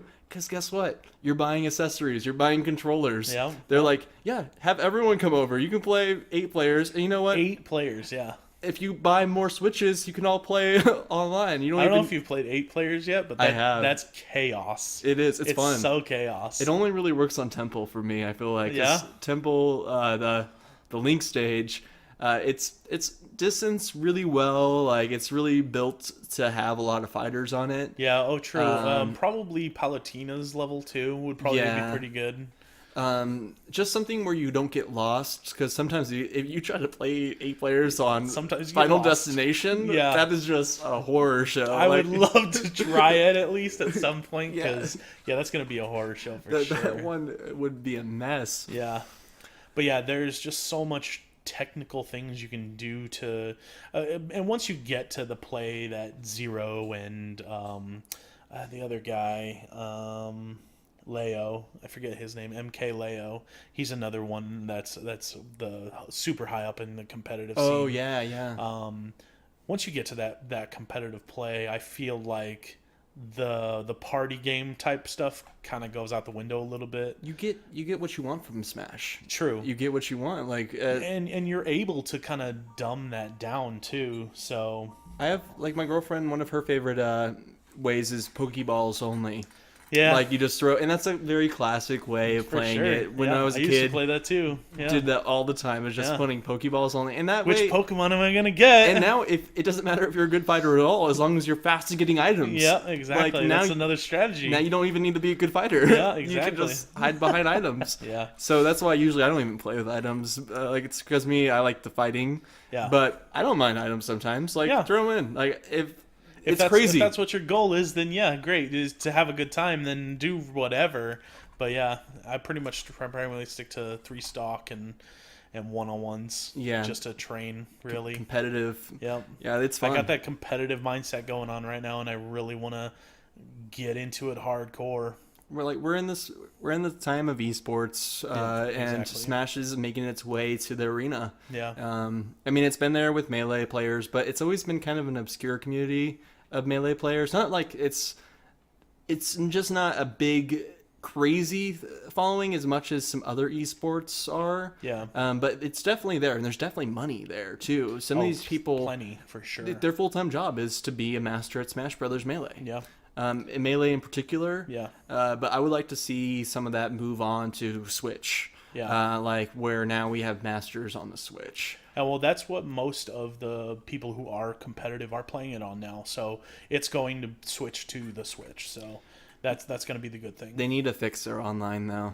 Their online For sure. they're- I mean, what is it? It's $25 for an entire year, though. No, it's not. No, I'm not mad about the online price for Nintendo. I'm mad at Smash Brothers online search settings. Oh, for sure. Because really, your only option. Smash Brothers on the Wii U had this really cool option where when you're going online, you can choose whether you want to fight for glory or for fun. Yeah. And so that way you knew what you're getting into. When you did For Glory, you can pick 1-on-1 or you could pick a 4-player fight. So I mostly did For Glory 1-on-1. And that way I'm playing against some dudes all around the world, Yeah. some people everywhere, and I'm just sometimes winning, sometimes getting my ass kicked. Yep. It was just a fun time though. Okay. And also if you wanted to just do For Fun, I think For Fun also had items in it where For Glory didn't. Yeah. And I think that And was rightfully so. it was a but- good way to separate the game. Right now, if you go on online on the Switch, I believe there's only one way to play, and it just throws you into a 4-player battle with items on any level. I'm pretty sure you can do 1-on-1s for sure. You can, but the only way to do that is you have to go through another setting. You have to go like the Smash.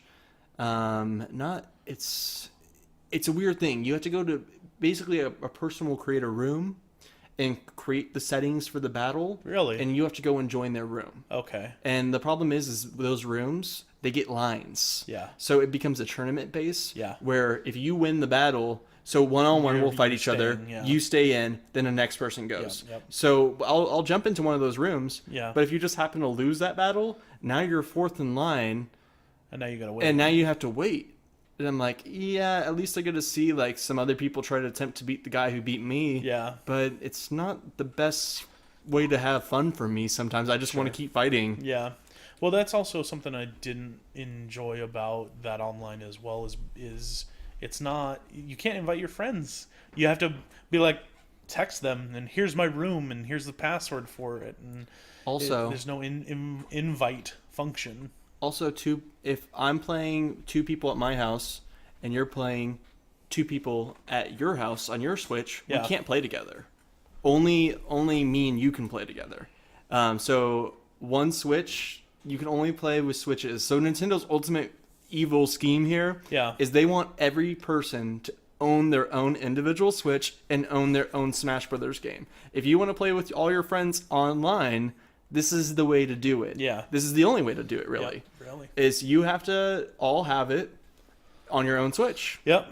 And to me, it's kind of bogus. I think A little bogus. 2 people should be able to play with another 2 people. Yeah. Like if me and my girlfriend want to sit here and play with my friend over here, Yeah. that shouldn't be hard to do. And on Smash Wii U, you were able to do that. Yeah. They took that away from us. And honestly, it's just a quick patch to throw it back in. I get your scheme to want everyone to have a Switch. Yeah. Everyone's probably going to get one anyways. Yeah. So stop trying to force it. Well, yeah, I know, yeah. I'm sure they're gonna fix it for sure, and especially as Smash Brother and the Switch becomes more popular, they'll probably end up charging a little more for the online and adding more features and stuff. And everybody is just saying how much they hate the online and how much it needs to change. So they're gonna have to listen to their community on this one, and they're gonna have to add more stuff to online like Xbox and PlayStation. The NES Classic or the NES channel that you get for online is pretty cool. Yeah. I think they have about a little more than 20 games on there right now. Classic and games. they change them up every month, I think. They add more. Yeah. It doesn't. I haven't noticed if they've taken any away, which is what I'm afraid of. I think they do take some away, the ones that don't get played as much. Okay. I think they end up taking those away and replacing them with other ones that they're going to try and get traffic to, because I'm pretty sure they monitor them and they see which ones get played and which ones don't.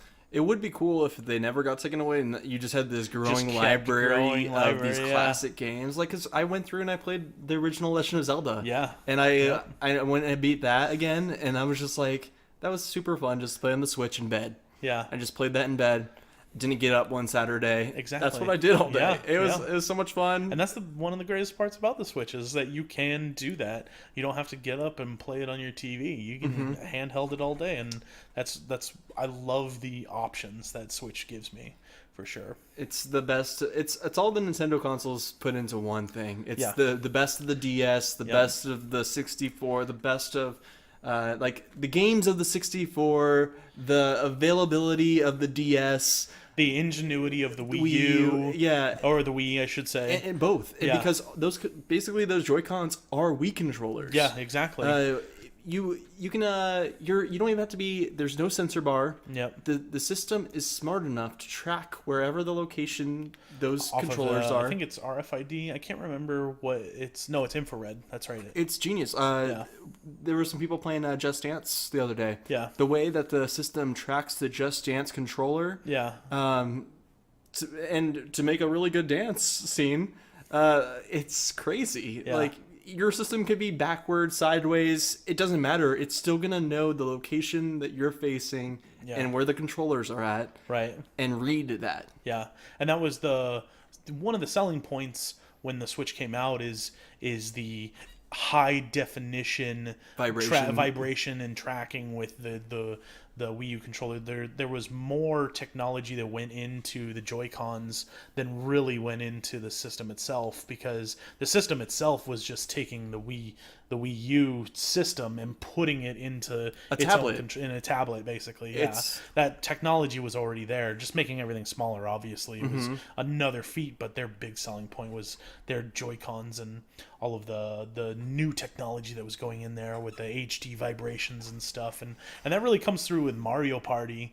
Really, is they have mini games that are based on vibrations, and you're like, you have to guess which vibration it is, and they're very similar. It's just one's harder or one's softer, and or one's the medium one, and you got to select one. So the high definition vibration really came through with Mario Party, which is great. Is a great party game. I hope they do another WarioWare with Me it. too, Because God, I've been wanting one so bad. the Smooth Moves WarioWare on Yeah. the Wii was Yep. super fun. It Yeah. was hilarious to play.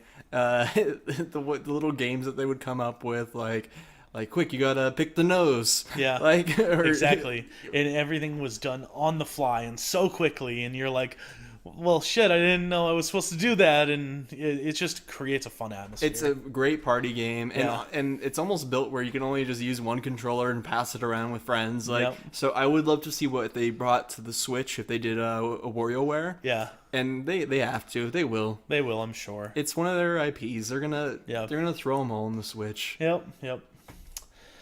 Well, I think it's time to move on to numerology. So, to basically sum up, yeah, we are looking to get into competitive Smash.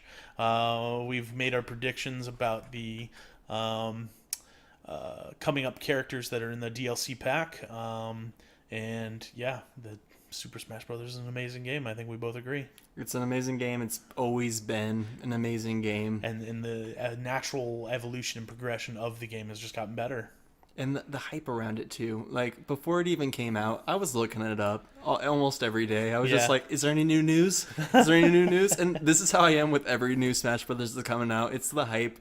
And It's- the great thing about that is most games don't live up to the hype. Smash does. Totally did, because I think it was partly part of, we kind of knew what we were getting at, so we weren't making super expectations like, oh, we can fly. yeah, I don't know. It was don't just know. something stupid, yeah. But yeah, we weren't making weird expectations like you can with other games in the hype train. Yeah. But Smash has fulfilled my every wish I could have. It's so many fighters to choose from, and it's so much fun. And I'm just looking forward to getting better. Yeah, and I mean, everyone, and you will the more you play. Yeah. So It just takes time playing and learning, doing some training. There's some great training videos on YouTube.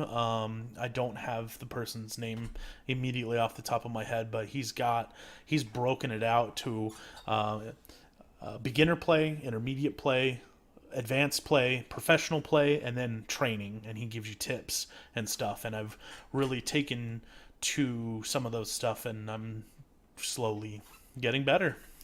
yeah, that's awesome, man. Also, what I was telling you earlier about those amiibo. Yeah, If- true. If you guys don't know what amiibos actually do, because it's not really, there's no really advertisement to tell you what they do. You just see them around. You're like, what the Yeah. heck is an amiibo? They look cool. I'm a Nintendo nerd, so I kind of want them all. If I had the funds and the ability to have all the amiibos, I would, Yeah. just because they look cool. And it plays kind of you remember the original N64 Smash Brothers? Yeah. The original fighting scene was some kind of hand Yeah. picking up the Mario statue, and Well, that was the whole thing behind Smash, as the original story was kids are playing with action figures, and they're having these other characters from other IPs fight each other, and who would win, and that was the whole thing, and that's why the hand was the final Master boss. Hand is Master you. Hand Yeah. is you Fighting. fighting your toy self, and that's why at the end Mario drops to the toy, and that's the end of the game. and the hand so walks out of the room. Yeah, It yeah. was.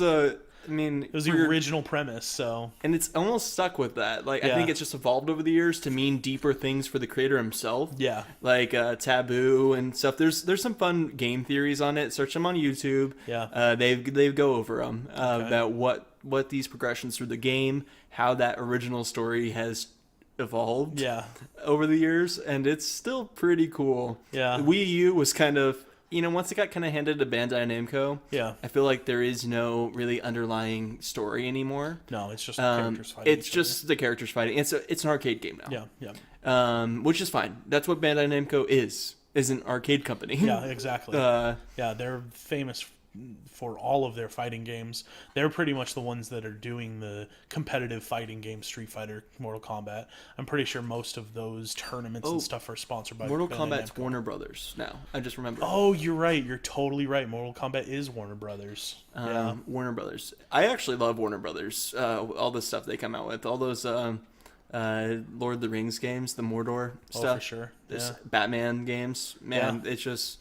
I haven't played any of the recent ones. I played Batman Arkham Asylum was pretty good, and then I wanted to play the other ones. I just The haven't. Arkham Knight. Yeah. Arkham Knight was a lot of fun.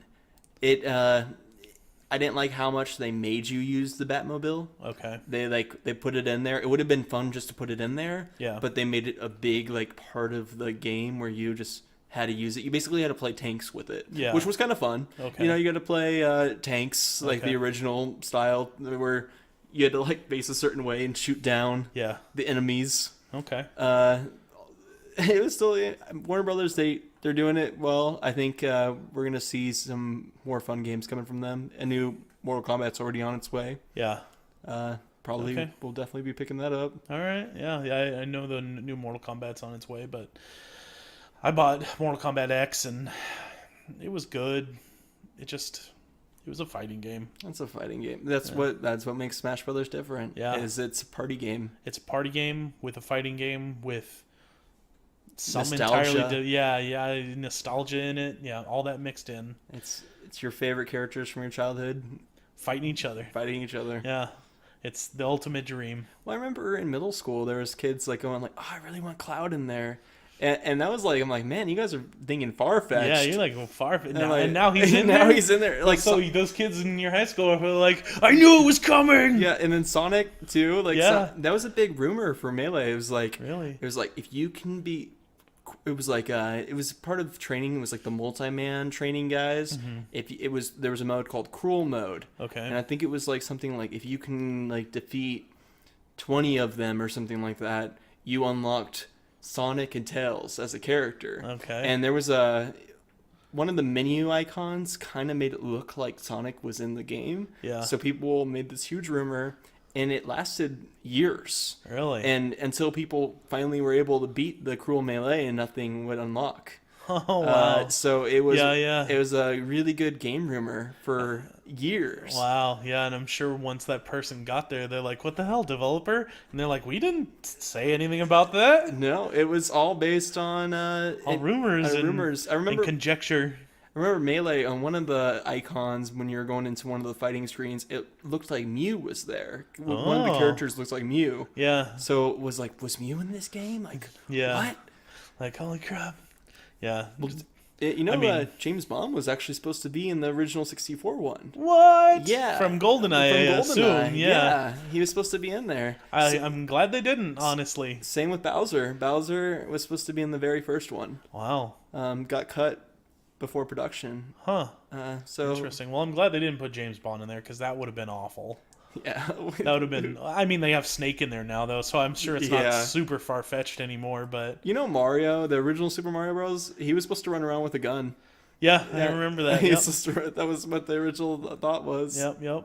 Shooting down Goombas. Well, I mean, yeah, there's a bunch of that stuff about Mario where, when Yoshi first came into the game, he's punching Yoshi in the back of the head Yeah, to make get his his tongue tongue out. come out and stuff, Yeah. and he's like, no, he's petting him, and it's He's- like, come on, Well, he's punching him. Even with the new game, there was some people freaked out the way that you possess things. Yeah. and then they're like, you don't possess them, you take them over. And they're like, that doesn't That's the sound. same That's the thing. same word. That's the description of possession. That's what possession means. Yeah, Oh, that's man. crazy.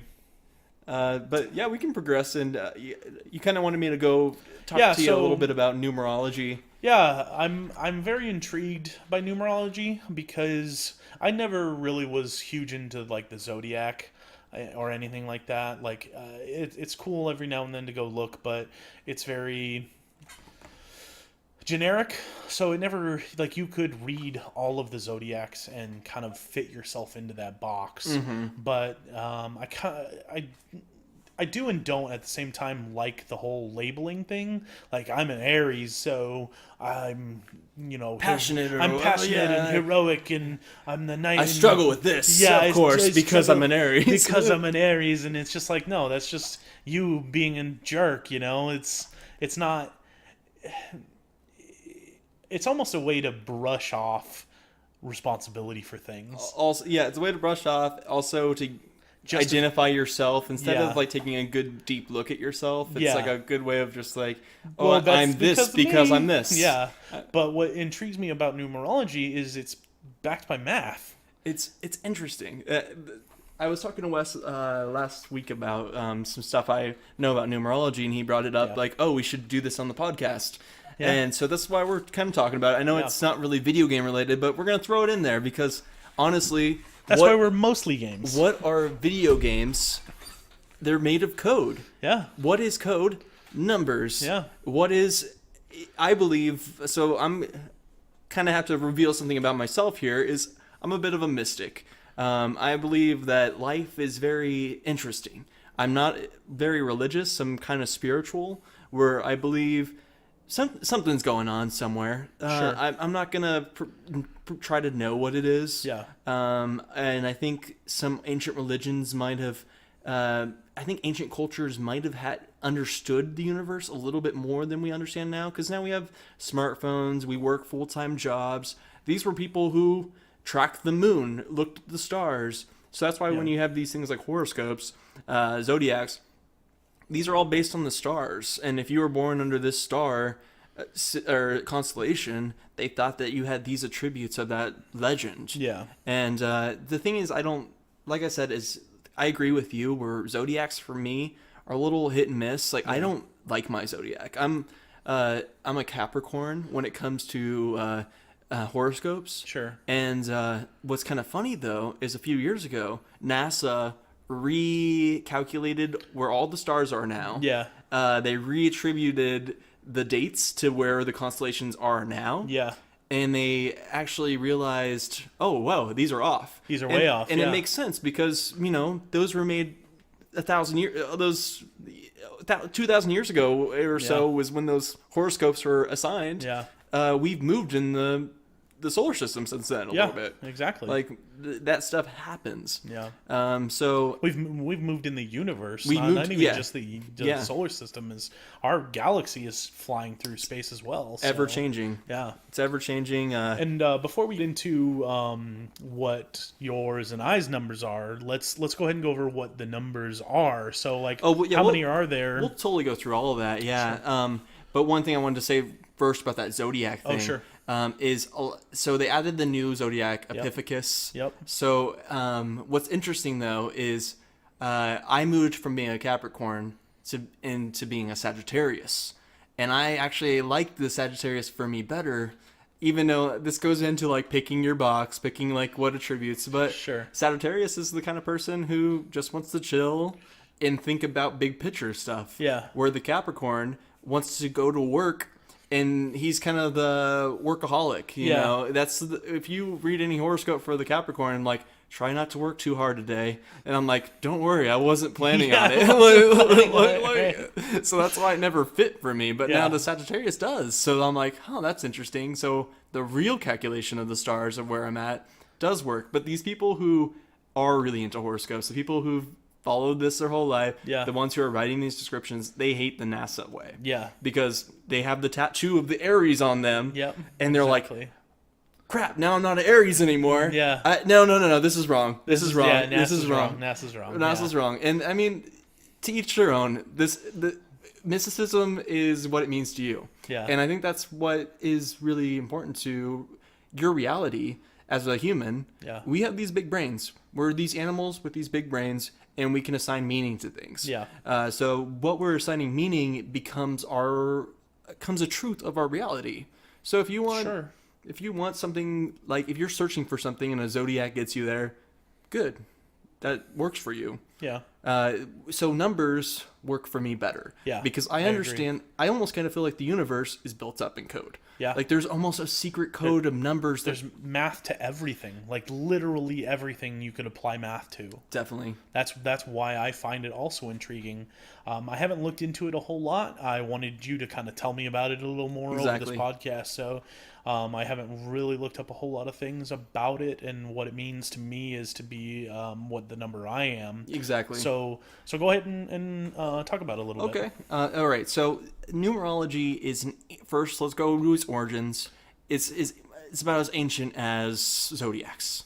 Back in the day, people thought numbers had these powerful meanings behind them, and a big one was Pythagoras. Okay. You know, the Greek philosopher. He was huge on numbers, and that's why we see the Pythagorean theory, or the Pythagorean theorem. theorem. Yeah, and we still use him today in math everywhere. Yeah. But he also did a lot of spiritual stuff, dwelled into a little bit to occultism. Yeah. So there's even cults and that over the centuries, and some some stuff that they take in this number stuff really deep. Yeah. And I mean, you can find meaning in there. It's coincidence. I think Einstein said coincidence is God's way of staying. What was it? I don't remember his quote for that. It's like it's his way of saying like That he's there. Or that he's something there, like that. but it's not for us to know. Yeah. It's, Okay. uh, And a lot of people forget that a lot of these philosophers and stuff, like, what we know today about, say, like Isaac Newton, he was the one that developed the theory of gravity. And people often forget that he also dabbled in alchemy. He wanted to change coal into gold. And he never was able to perfect that, like almost like a Full Metal Alchemist type shit. he had the emerald tablet on his wall. Yeah. like an image of the Hermetic code Yeah. to make the Philosopher's Stone. Yeah, and so Like- people often forget that a lot of these famous philosophers that have come up with a lot of the stuff we follow today have also dabbled in other spiritual things or magical things or things we don't understand yet. So I feel like numerology is kind of following along with that whole suit.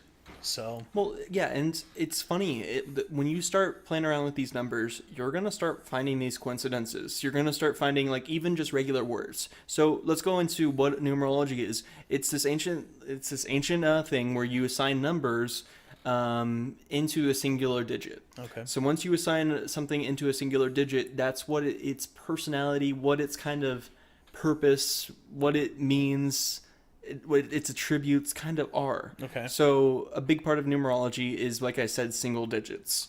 So it's 1 through 9. okay, So 0 isn't really a thing. It's what 0 is nothing. is nothing. Okay.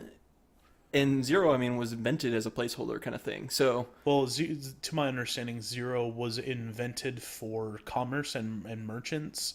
They didn't have anything that represented the lack of merchandise, and so I'm pretty sure it was developed in China. And some Chinese philosopher, they were like, we don't have any more of whatever this item is, and they're like, well, how do we write that down? Because that's where pretty much the written word and script came from, was ancient China. And they were just like, I don't know, let's whoop, nice zero.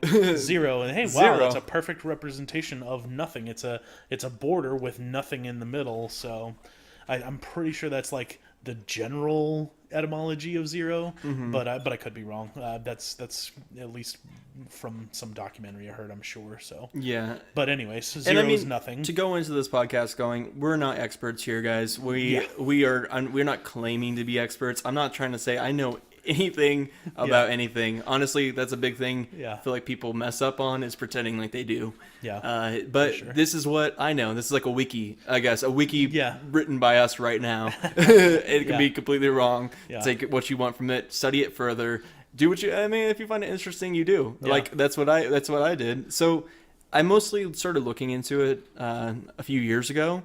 So things about other numbers I've kind of forgotten. I knew at one time. Yeah. But now Well, it's like the zodiac. Like I don't know anything about any of the other signs. You know other about than yours. About mine. Yeah. Yeah. So it's the same thing with numerology. So yeah. go ahead. So how numerology works again is you're assigning things down to a single digit. So the easiest one is your life number. Okay. Your life number is your birthday. Okay. So you figure out your birthday. Okay. And then, so say you're born January 1st, 1980. Okay. Let's just say that's your date. Okay. So you would say, all right, January. It's an 01. Okay. So you would just add those together. Okay. Equals 1. Okay. We said also the day was also you were going to say you born on the 1st. Yeah. So that's another 1. Another 01. The 01. So now that section equals 1. Okay. And then the year, we said 1980. So that's going to be the 1 plus the 9 equals 10. Uh-huh. Then we have the 10 plus the 8, which equals 18. And then the 18 plus the 0 equals 18. 18. Right. But we can't have an 18. Okay. It needs to be a single digit. So now we do the 1 plus the 8 equals 9. Okay. So we're not taking the month and the day. So it's not 01 plus 01 plus 18. The funny part is, most of the time, no matter which way you do it, you'll get the same sum. That's why numbers are funny that way. Yeah, yeah. So what did we get for that? We got 18, so that's 9. Yeah. So for the month, we got 1. For the day, we got 1. And then for the year, we got 9. Okay. So now you add all those together. So now it's 1 plus 1 plus 9. It actually equals 11. Okay. And it's actually funny that I just randomly picked this date. Sure. Because 11 is a whole nother story. So you remember I said how you could be numbers 1 through 9? Yeah. 11 is what's called a master number. Okay. So 1 through 9 are the only numbers that exist, Yeah. technically, when it comes to numerology. Okay. Except for these master numbers. Okay. What are the master numbers? 11, 22, 33, 44, and kind of so on. Okay. But the thing is, it's really hard to be a 55 because the dates don't usually add up to that high of numbers. Sure. 44 is very rare too, I assume. But these master numbers mean if your birthday leads to being one of these master numbers, you are symbolized as an 11. Okay. But what you really are is you would do the 1 plus 1 and you'd be a 2. Technically, this is what you would do if you ever have any other things. Like if it was a 12, you'd do the 1 plus 2 and you'd 1 be a plus 2 3. and be a 3. Okay. And then there's nothing special about the 12 at all. But because it's 11 and it's the 1 and the 1 together, the 2 of the same singular digit, it means something special to the universe. Okay. I guess. Okay. From what I've read. Okay. And it's interesting. My girlfriend's actually an 11. Okay. And so 11s are supposed to be more. So a 2, we'd have to go into what a 2 is. Because Okay. they're supposed to be a special 2. Okay. It's Okay. a more special 2. I picked the wrong date here because I had to go into a more complicated thing right off the bat. Okay. Yeah. Yeah. Okay, so if you're an 11, you're a special 2. Okay. And it means that it's more of that you're an evolved soul in a Okay. way. It means that it kind of goes into Buddhism a little bit. Okay. Is what if we're reincarnated? If you were born as an 11, that means you've probably been alive before a couple times. Okay. So this lifetime as an 11 is actually going to be a hard life for you. Wow. Because you have more, you're a little smarter this time around. Okay. You're a little bit more psychic this time around. Okay. And you care. Your purpose is to kind of be there for people. You're kind of supposed to help people. Okay. And that's your goal, or that's your job and duty as an 11 or one of these master numbers. Is you're kind of a natural born leader, not leader, but a helper to move mankind forward a little bit. Okay. Because you're a more evolved soul. Yeah. And I mean, we're getting into points of mysticism that you can take it or leave it. Yeah. If you don't believe in reincarnation, that's you. Yeah, You don't have that's to. on you. Yeah. We don't know if this exists or not. Yeah. It's fun to think about. Yeah. So it's interesting how certain things match up, and we'll get more into that when we reveal what we are. Because when you were talking about what our numbers are, it's very. It's just really convenient and it's fun. coincidental. It's fun. And Yeah. You can match it. And it's Yeah. funny is when I first learned about it, I went on Facebook and looked up all my friends' birthdays. Yeah. And started doing their numbers. Yeah, and you're like, that's so fit. And it's funny, and that's how I learned. I didn't really like look up the generic like what these numbers meant until later. Yeah. I more of like looked at the numbers of my friends and saw which friends were the same number. I'm like, how are those two people similar? Okay. In ways. And I mean, it's just like Zodiacs. I made up my own method, but Sure. it ended up working. Like I can kind of guess someone's number now in a way, and based on their personality. Yeah, that's kind of like a Zodiac thing where people who are super into the Zodiac, they're like, you're this, aren't you? Though people get that wrong for me all the time. Do they really? Yeah. Yeah. And I mean, you can get wrong with these numbers things too, but at least you have a 1 in 9 choice of guessing, and then right, exactly. you kind of look like a badass if like You get it you're right. like, bet you're a 5, like, and then all of a sudden you're a 5, and you're like, whoa, I knew it. Whoa, I knew it. Yeah, it's like, I can read people. Like, no, but it's funny because you kind of can. Yeah. And I kind of suspected that you were, because you're the same number as me. Yeah. And I identified you as being someone a lot like me. Okay. And that's why if you listen to this podcast, you probably heard some similar interest between the two of us. Yeah. And that's why we wanted to add this in the first episode. Yep. Let's identify what our number is. Yep. So we are a 3. Yep. Both of us are 3s. 3s are, and I mean, this is where my bias comes in. It's my favorite. Obviously. And that's actually very 3 of us to think. Of course. It's the better one, of course. So 3s are fun because they are known as the communicator. If you're a 3, your digit equals a 3. It means that the things that you enjoy in life are meeting people, talking to people, thinking of new creative ideas, but things that you might struggle with is determination, like For sure. following things through. Yeah. So a 3 is someone who's gonna be like, oh my gosh, let's start a business where we're like tacos will like just come to your door, like bubblegum tacos, and we'll come to your door and deliver them, and yeah. it'll be great. We're gonna call it Bubble Tacos, and you're gonna be all good for it. But then the next day you have a new idea. Yeah. And that's been like, my whole life. Bubblegum tacos are old news. Yeah. Now it's all about Yeah. like I don't know, but Not incredibly focused, but we creative. And if you dive into this deeper, these numbers are attributed to elements too. So it's a 3's element. It's interesting because the 3's element is actually ether. And it's the only element it's the only number that is associated with ether. Okay. So some other numbers, like, they're fire, water, earth. Sure. And some of them share that element. Okay. I think. So what's a 2 then? I actually don't remember. Okay, so it felt like 11 was a master special number. 2. A special 2. Is there elements associated with the master numbers? Oh no, they're just gonna be the same as the 2. As whatever their 2 is, their better version of the 1 through 9 is. And I mean, there might be another element that associates them, and that they might have elements. Maybe they were working with 2 elements in their life now. Okay. And that's maybe why they're a master. Yeah. Like I said, I'm unpracticed in my knowledge. Sure, yeah. With a lot of this other we're than just 3. here to learn what you know is all. So. Yeah. But look it up. It's fun. Like Yeah. you can, and there's a lot of stuff on it because it's been around for a long time. There's a lot of people who theorized it for centuries. Okay. And now even with today's thing of new age kind of growing. Yeah. I mean, it was growing. I'm not sure if it's still growing or not. Yeah. But new age brought this back alive a lot, and people are looking into it. Yeah. And so what I found, what was interesting about 3 being connected to ether is ether's being known as like the void, the universe, like the extra. So like things I've always been interested in, spiritualism in itself. So I'm kind of delving straight into the ether. Yeah. There. Yep. Ether's also where creation happens. Yeah. So that's where all these ideas.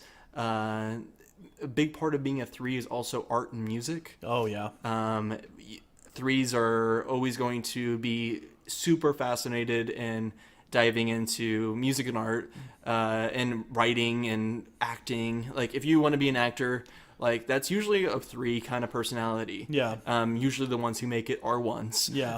Like, Okay. because well, explain what a 1 a is. 1 little is a bit. leader. Okay. A 1, you're a natural born leader if Okay. you're a 1. Yeah. You're going to be independent. Yeah. And that's in 1 itself. Okay. 1 is a 1. 1 is solo. Yeah. It's solo. Yeah. Yeah. So it kind of they're kind of self-explanatory in a sense, where a 1 kind of will lead the group.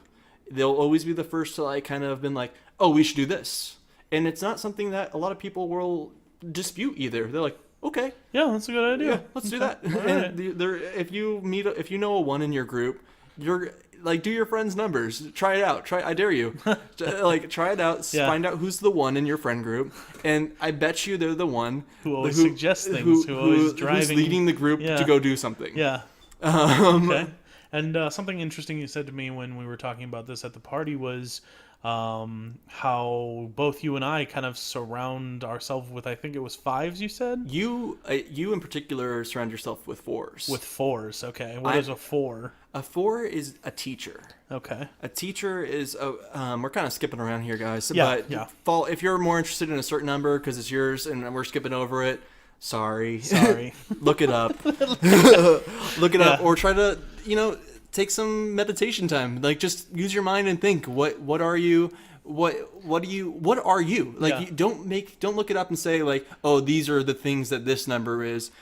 Think about what you are, Yeah. and then think about someone else who is that number, and you're like, are they like me in that way? Yeah. Like it's interesting. Yeah. So a 4 is a teacher. Yeah. They're going to also be. It's interesting with some of these things with. It's a 2 plus a 2. In a way, is a 4. Yeah. So they're going to have elements of a 2 also. Yeah. And I feel like even numbers share a certain personality. Okay. That carries on through the evens. Yeah. And odd numbers share a personality that kind of carries on through the odds. Interesting. Sometimes I notice I get along with odd number people better. Yeah. And Interesting. and I mean it's not always. It's just something I kind of noticed a little bit. Yeah. And maybe they're more like me. Like we have similarities, like more common stuff. Yeah.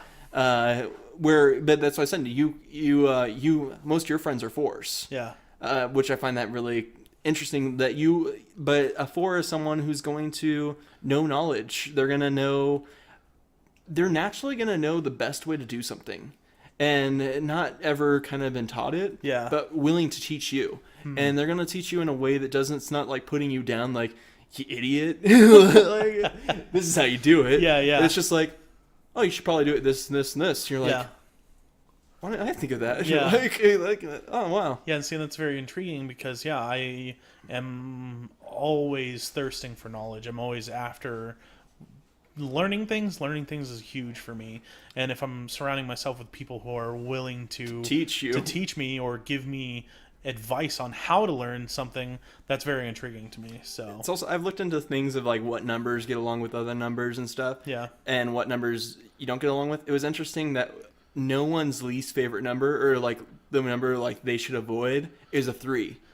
So it's another good reason if you're a Yeah. 3. Like we said, I have a super bias against Yeah. with 3s because we are 3s. Yeah. But I thought that was interesting as well. Is that they're like no one seeks out to hate 3s. Yeah. 3s, another like negative quality of a 3 is a little bit of some like some people might think we're a little naive in nature. Is like because we don't like it's more of like a what word am I kind of thinking of here?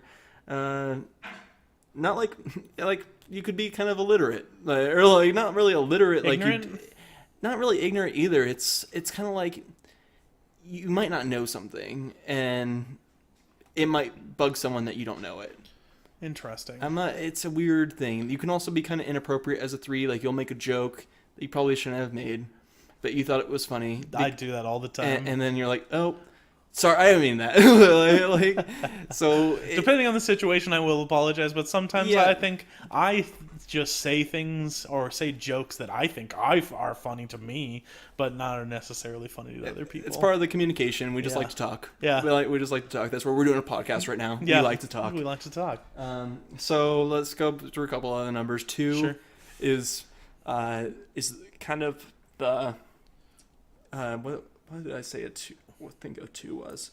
A 2's kind of like someone who's going to be natural, like helpful. Helpful. Like, They want to help people They out. want to help you, and that goes with that 11. Like I was saying, is 11's a 2. Yeah. Their master reason is to help people. Yeah. So they're gonna be kind of these nurturers in society. They're gonna, they're actually, I remember what it is. They're known as healers. Okay. So they're gonna be the people who want to take care of people, get them back on their feet, get them like back working with other people. Sure. Like making sure their psyche and everything's good. Yeah. So they're these healers in a Okay. way. They heal your soul. Okay. So All right. So we got 1 is the leaders. We got 2s are the healers. 3s are the communicators. 4s are teachers. Let's move on to 5. 5 are the adventurers. The adventurers. Okay. So 5s, it's not a lot is documented about 5s. So if you're a 5, I've noticed this with other 5s I've told this about, is they can't really find a lot online about them. So you have to do a lot more self-searching. Yeah. Because all they're really going to tell you online about a 5 is that your sole purpose and your sole desire is to travel. You want to see the world. You want to experience new things. Yeah. So 5 is somebody who, they're an adventurer. Yeah. Like, that's what they want to do. Yeah. So there's really nothing much other than that. And I've kind of know from friends, like, other things about 5s, just like what I've experienced from them. But like I said, they're an odd number, so they'll share characteristics with the 1s and 3s. Yeah. 7s and 9s. Okay. So what's a 6 then? A 6 is that one's the nurturer. Okay. So the 6 will have elements of 2. Okay. And 4. Yeah. But also it's 3 plus 3, so they also have elements of a 3 too. Okay. So a 6 is somebody who will, they're definitely one to help people in need. Yeah. They'll always be there to like, oh man, like I have a friend who's a 6. Like every time my car broke down, he was the first one to come out and help me. Okay. So just like super helpful people. Yeah. 6 is somewhere in the middle, like of, since there are like so many combinations of things. Yeah. I feel like they have a lot of personality stuff. Okay. Where they're going to, they also have like big ideas a lot. So they have the creativity of a 3. They have the caring of like a 2. And they also like have like these ideas that they want to put out and like kind of lead the group. But sometimes a 1 will like kind of get the up on them, on what to do. Right. So it's just interesting. Like, so that's a 6. A 7 is a seeker. Okay. So a seeker is somebody who's like searching for a scientific reason for things. Maybe even a spiritual or religious meaning for things. Okay. So they're always going to be looking for answers for everything. Yeah. And like you said, that's something, you have a little bit of that aspect. I think that's a little sure. bit of an odd thing. Well, yeah, well, what you're saying, yeah, I definitely can see that I do share a lot of aspects with a lot of the odd numbers for sure. Like, I feel like I could fill a leadership role for sure. Well, I have some qualities that are very leadership-like. The 5, I definitely would love. I think about travel all the time. I watch traveling shows, and so 5 is something I noticed that is what's super attractive to a 3. yeah, Is I think because we don't. So a 3 is made up of 1 and 2. yeah, That's how you get a 3. Yeah. Is 2 plus 1. yeah, So we're gonna be more of the qualities of the 1 and 2 in particular. yeah, So we'll have the leadership, we'll have the caring, but somehow those two combined become more of a communicator yeah, in itself. yeah, Because if you're gonna lead people and try to like take care of them, the best way to do that is just to have good communication. yeah. So it Yeah. somehow evens out there. And then I've always said, like, because I love to watch, like, Mark Wiens. I don't know if you've ever seen him on YouTube. He's one of the big food bloggers on YouTube. And he travels the world and eats great food. And I'm like, that would be my if I wanted to... if I didn't want to stream so much, if I didn't want to play video games so much, that's probably what I would do. I would love to travel the world. I mean, Jordan, my other roommate, he posed me the question one time. He was like, if somebody paid you $100,000 a year to play video games, or they gave you the option to travel the world and eat, and get paid to do it, I was like, man, I don't know if I could make that decision. Like, those two options are just so great to me. I'd probably choose travel because I'm at a point in my life right now. You can play video games anytime. Exactly, right? and I'm at a point where I want to see the world. I want to experience these foods all around the world, and that's just something that's really intrigued me. But yeah, I can see the relationship between those odd numbers. Yeah, totally. And then, so 7 was that seeker, the person who's going to be looking for the knowledge. And I know we both have a friend like that, John, who's Oh, sure, yeah. like you can ask John about anything, and he's searched the answer before, whether it's scientifically or not. I'm a super big mystic, right? John can convince me of science. John can convince me of like actually nothing is nothing. Nothing is nothing, and like he'll bring in like all these science stuff and about it, and then I'll be like, but there still could be mystery. Exactly, and I tend to lean more towards that as well. Is I'm very, very science based, but my life philosophy has always been I'm fact based, but always leave that little bit of room for that something else. The beautiful thing about science is that it's always wrong.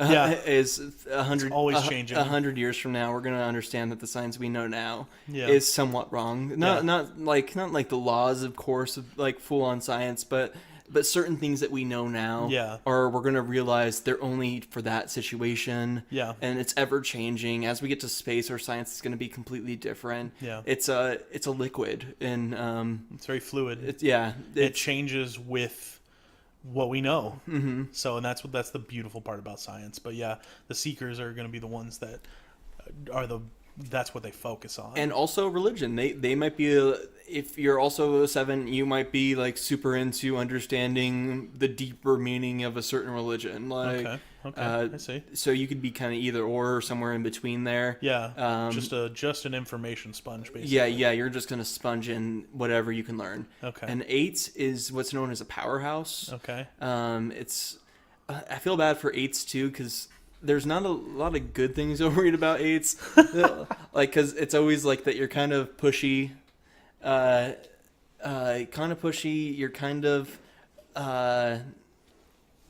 you're kind of like a 1 where you're gonna be kind of a boss in a way. Yeah. But 8s tend to be very entrepreneurial. Okay. And they tend to make a lot of money because of the way their personality being pretty strong. Interesting. They'll go out and get a raise because they're not afraid of asking for one. Oh. Like, so 8s usually end up having more money because they'll work for it. They'll do what they want to do. Yeah. And they're not worried about anybody else. Yeah. So sometimes they can come off but it's never, they'll like tell you like, oh, don't do it this way, do it this way. Okay. And it might come off to you of like, oh, you shouldn't be telling me what to do. But they didn't mean it in a way for it to be mean to you. Yeah. They're just like, that doesn't make sense, do it this way. Yeah. Like, it's never actually like mean. They're not mean spirited. It just comes off like that because it's so, like, almost in a way aggressive. But it's almost, it's aggressively caring. Yeah, okay. It's like a 2. I have a couple of people 4. that... It's a teacher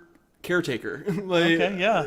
And I have a couple people in my life who probably are 8s, and I'm gonna test it against it, and I'm gonna find out. Look it up. Yeah. Look it up. You're gonna be interesting. Look up an 8. I mean, I've met some really calm 8s too. Yeah. And I think those are the people who more identify with the entrepreneurial, money making things. Like, there's some like smooth talking 8s who are gonna just take over the world with their money. Sure. Making abilities. Yeah.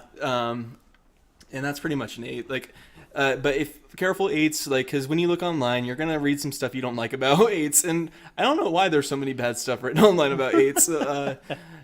But you find the good in it. It's what you are. Yeah. So not what they're saying what you are because you're this number. It's what you identify as yourself, what you reflect on, what your own thoughts are. Because at the end of the day, what somebody else has figured out what a number means might not mean the same thing to you. Yeah. You'll find what that number means to you, and what other people who share your number. Yeah. The person who's going to know their number the best is that number. Yeah. And so that's why I want more people to know about this stuff and experiment, is because it's interesting. Yeah. And we might actually know that there's maybe some deeper meanings. Like, you can look up certain just regular words and like what their number is, and I'll find it interesting. Like, I think fire itself is a 1.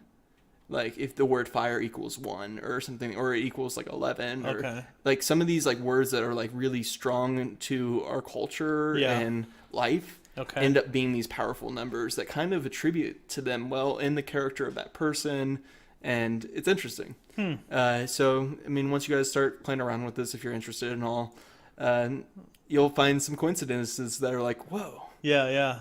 So That's we're awesome. just missing 9. Yeah. 9 is what's known as a humanitarian kind of thing. Okay. They're also, I feel like I've been throwing around caretaker a lot, but they're the kind of person who's going to be very generous. Yeah. They'll always be very generous, always not selfish at all, really. They're Okay. always, they would give you their, if they had a room open and you needed it, they let you have it. Okay. The only thing I feel like the downside of a 9 would be is that they'd be like, remember I let you have that. like, Okay. like in a way, Yeah. like, not that they need to be like praised for it. Maybe if you're, and that's the thing is you can be a balanced number or an imbalanced number, and that's where you're kind of taking on the negative qualities of the number Okay. more than the positive qualities. Yeah.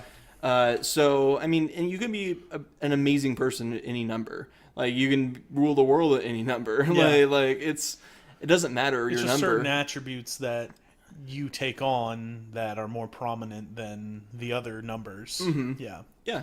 That's cool. That's really, yeah. It's just too coincidental for me to ignore the stuff involved with it. And like, yeah, I can definitely I have attributes about the other numbers and too. And you said that's fairly common for the odds to have attributes of all the other odds.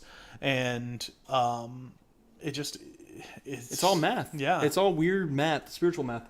And some people theorize that like there's spiritual math written in these ancient like religious texts or other like I don't know, whatever you want to like dive into and go down the rabbit hole. Yeah. Careful, there is a rabbit hole. Yeah. But it's interesting. So and also if your number doesn't link to you, it's because there's certain other attributes you also have to calculate. So we just went over life number. That's your birthday. Yeah. Another big one is your destiny number. Okay. So your destiny number is the letters of your name. Okay. So your name, what Yeah. you were born as, what you have been identified to the world as, your Okay. code that you input on your taxes, on your report cards, Sure, your sure. identification Yeah. in this world Yeah. has a number too. Okay. So how you calculate that is you can do this easily.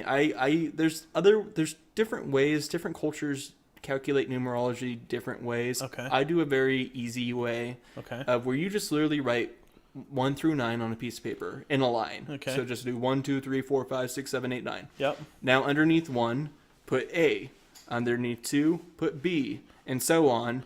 And then for all 24 numbers. so what you'll do is once you get to like once you get to I Yeah. think I is 9, the 9th letter. So I mean don't It is. Yeah, you're right. You're okay, right. perfect. Yep. So when you go to J, you go back to under 1 again. Okay. So so you go so on. So Yeah, if you guys are listening and you want to write these down, it's interesting because then you can calculate. Now you'll know your key kind of Okay. to understand which letter is which number. Okay. So then what you do is you write down your name and you just spell it out. Now transpose those letters into their numbers. Okay. Now add all those numbers and your first name together.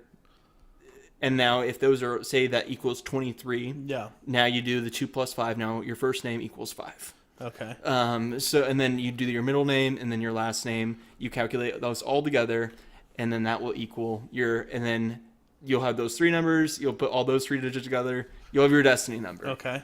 And so they I say, get it. I see. they Cool, say cool. your destiny number. Say you're a 3. Say your destiny number is also a 3. Mm-hmm. That means you'll have an easier life. Okay. Because you have less of a bridge Okay. of understanding. Like you're kind of going to be more balanced naturally.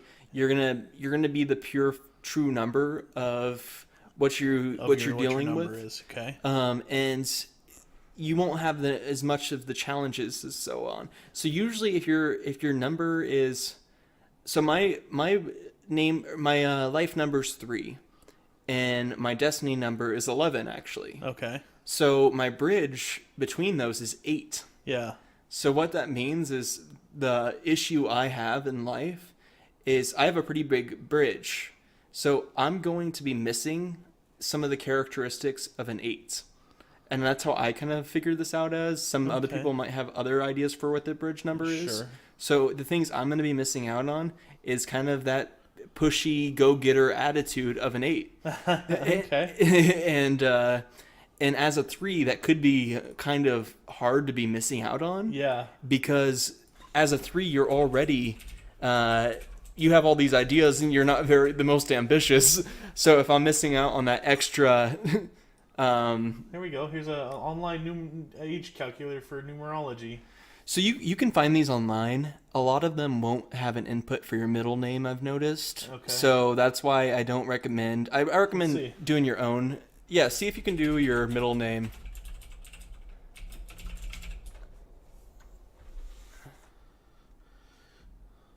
Okay, so they said...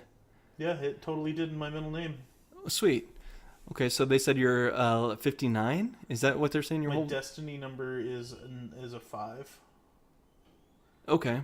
So this is the added number of all my so whole name. yeah, so it'd be 59. the 59. So 5 plus 9 would be 14. 4 is 5. 5. It's 5.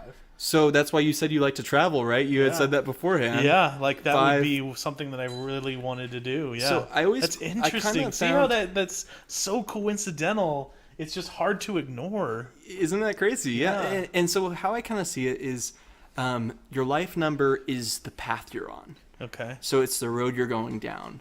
And your destiny number is the way you're going to walk down that path. Okay. That's just the way I've kind of imagined it in my head. Okay. So me being 11, I see a more helpful, spiritual, mystic side of life.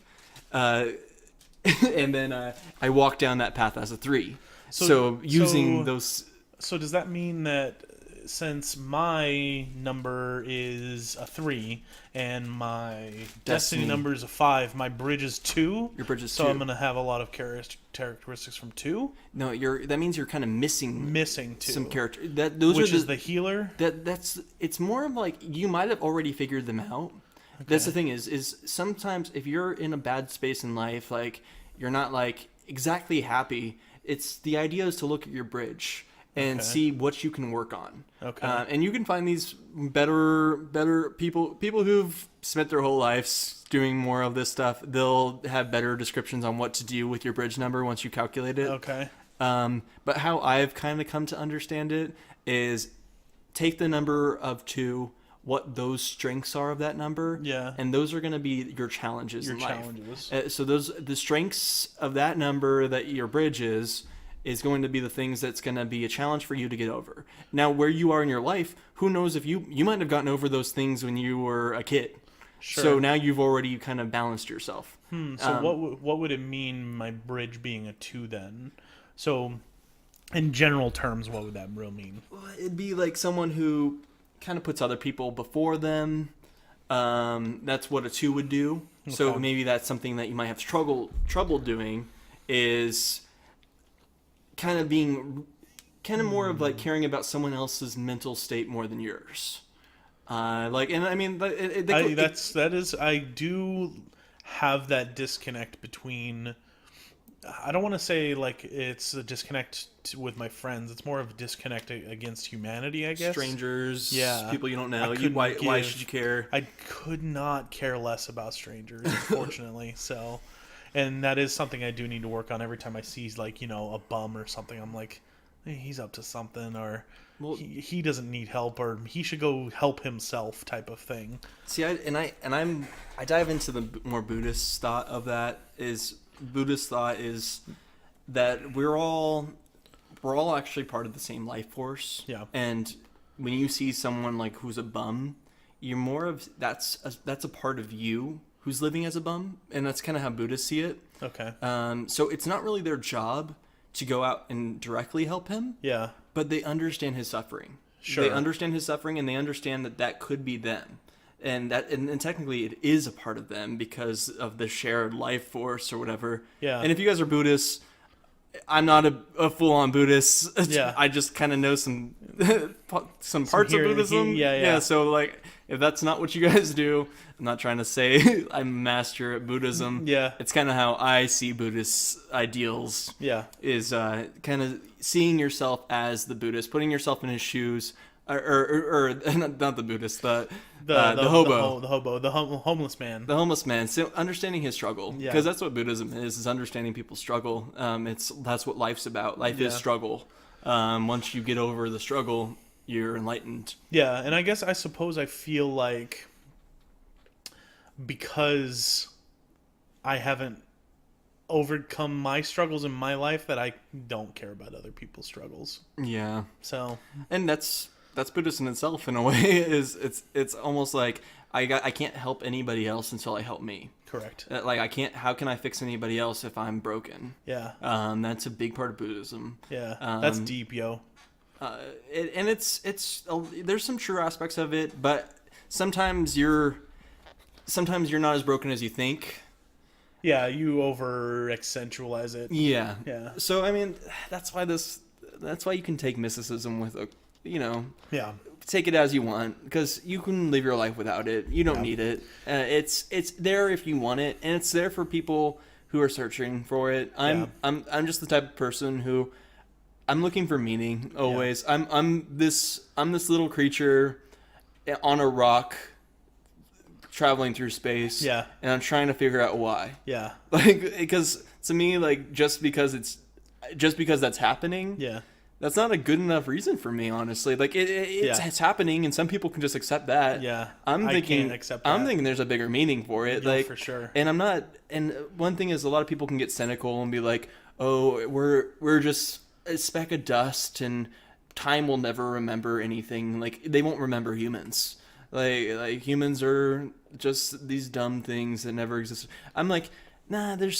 Because you're just a weird speck of dust on a little planet in the middle of nowhere, it means you're the only little dust on that planet in the middle of nowhere. I mean, there's nothing else exactly like you. Sure. So- I can tend to lean more towards the pessimist side of that too. As yeah, I do believe that we don't have an impact on the far future. Where I stop being a pessimist in that is it is the time we live in, and it only matters to you because we are aware of our existence here. So how I used to dwell in that future, like, well, how are humans going to be impacting the future when we become like a spacefaring race or whatever? We don't live in that time now, so dwelling on that, if we're going to destroy ourselves or not, is irrelevant and really shouldn't be dwelled on. It's what can you do with the time that you have? It doesn't matter if we aren't remembered in the future. It just matters what you do with your life now. Exactly. Is what I've kind of came to understand. I think as a 3, my life purpose is to have a good time during life. Yeah. Life's too short not to have fun. One of my life mottos is actually from Smash Mouth song. Oh yeah. Is it doesn't make sense not to live for fun. Your brain gets smart, but your head gets dumb. Yeah. And I love that line because for me one. that's so true, because if you can be as smart as you want and you can make life super overcomplicated. Yeah.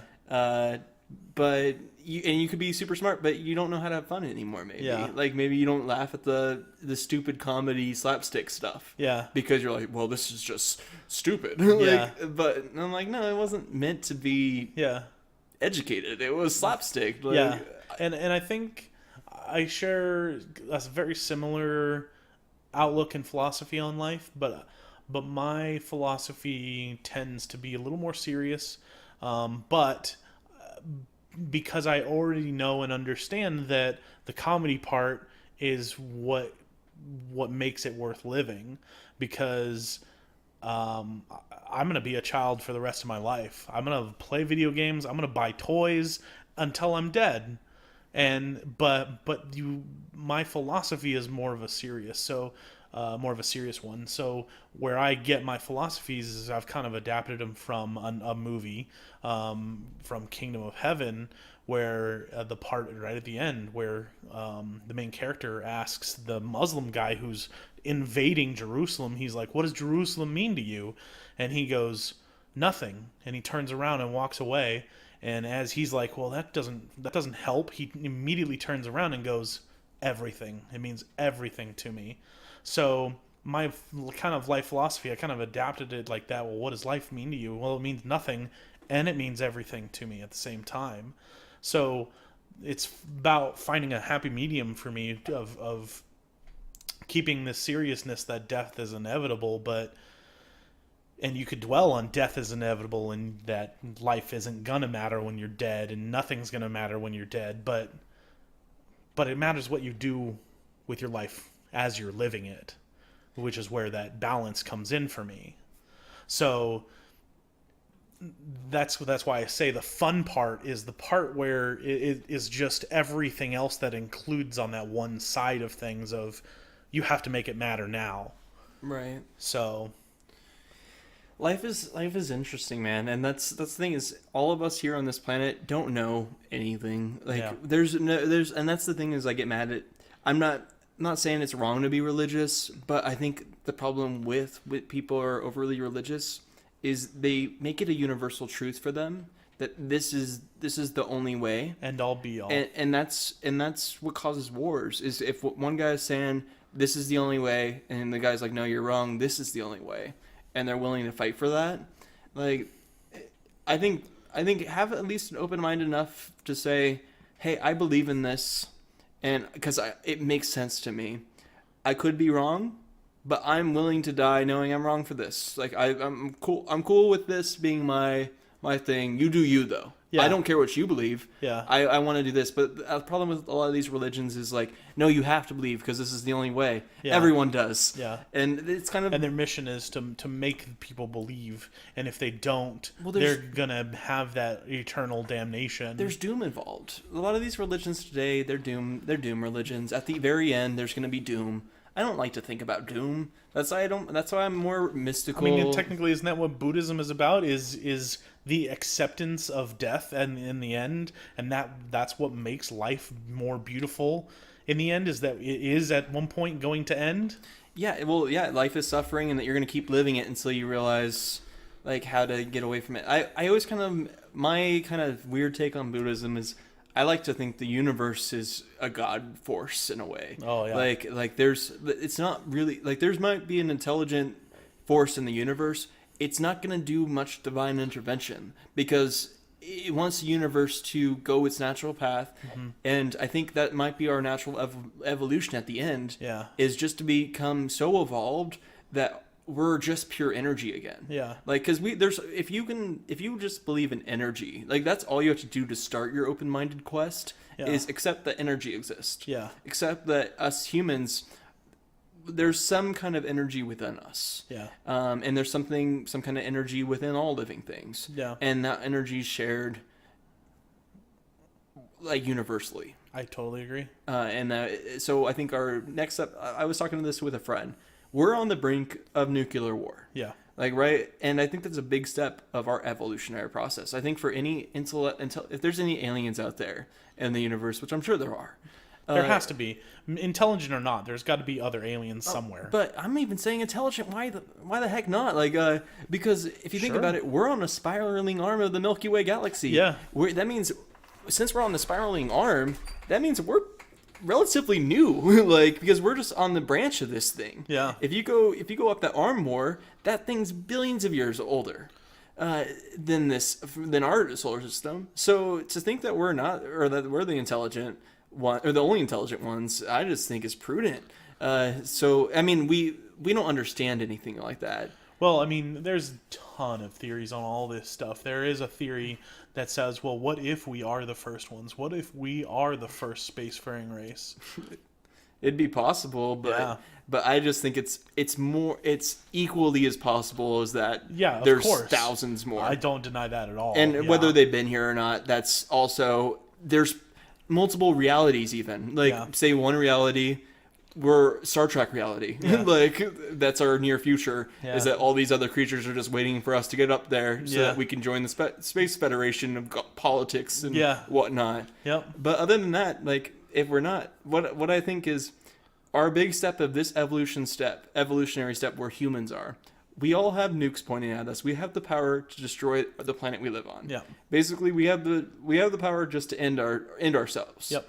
So the thing is it's pretty simple that we don't.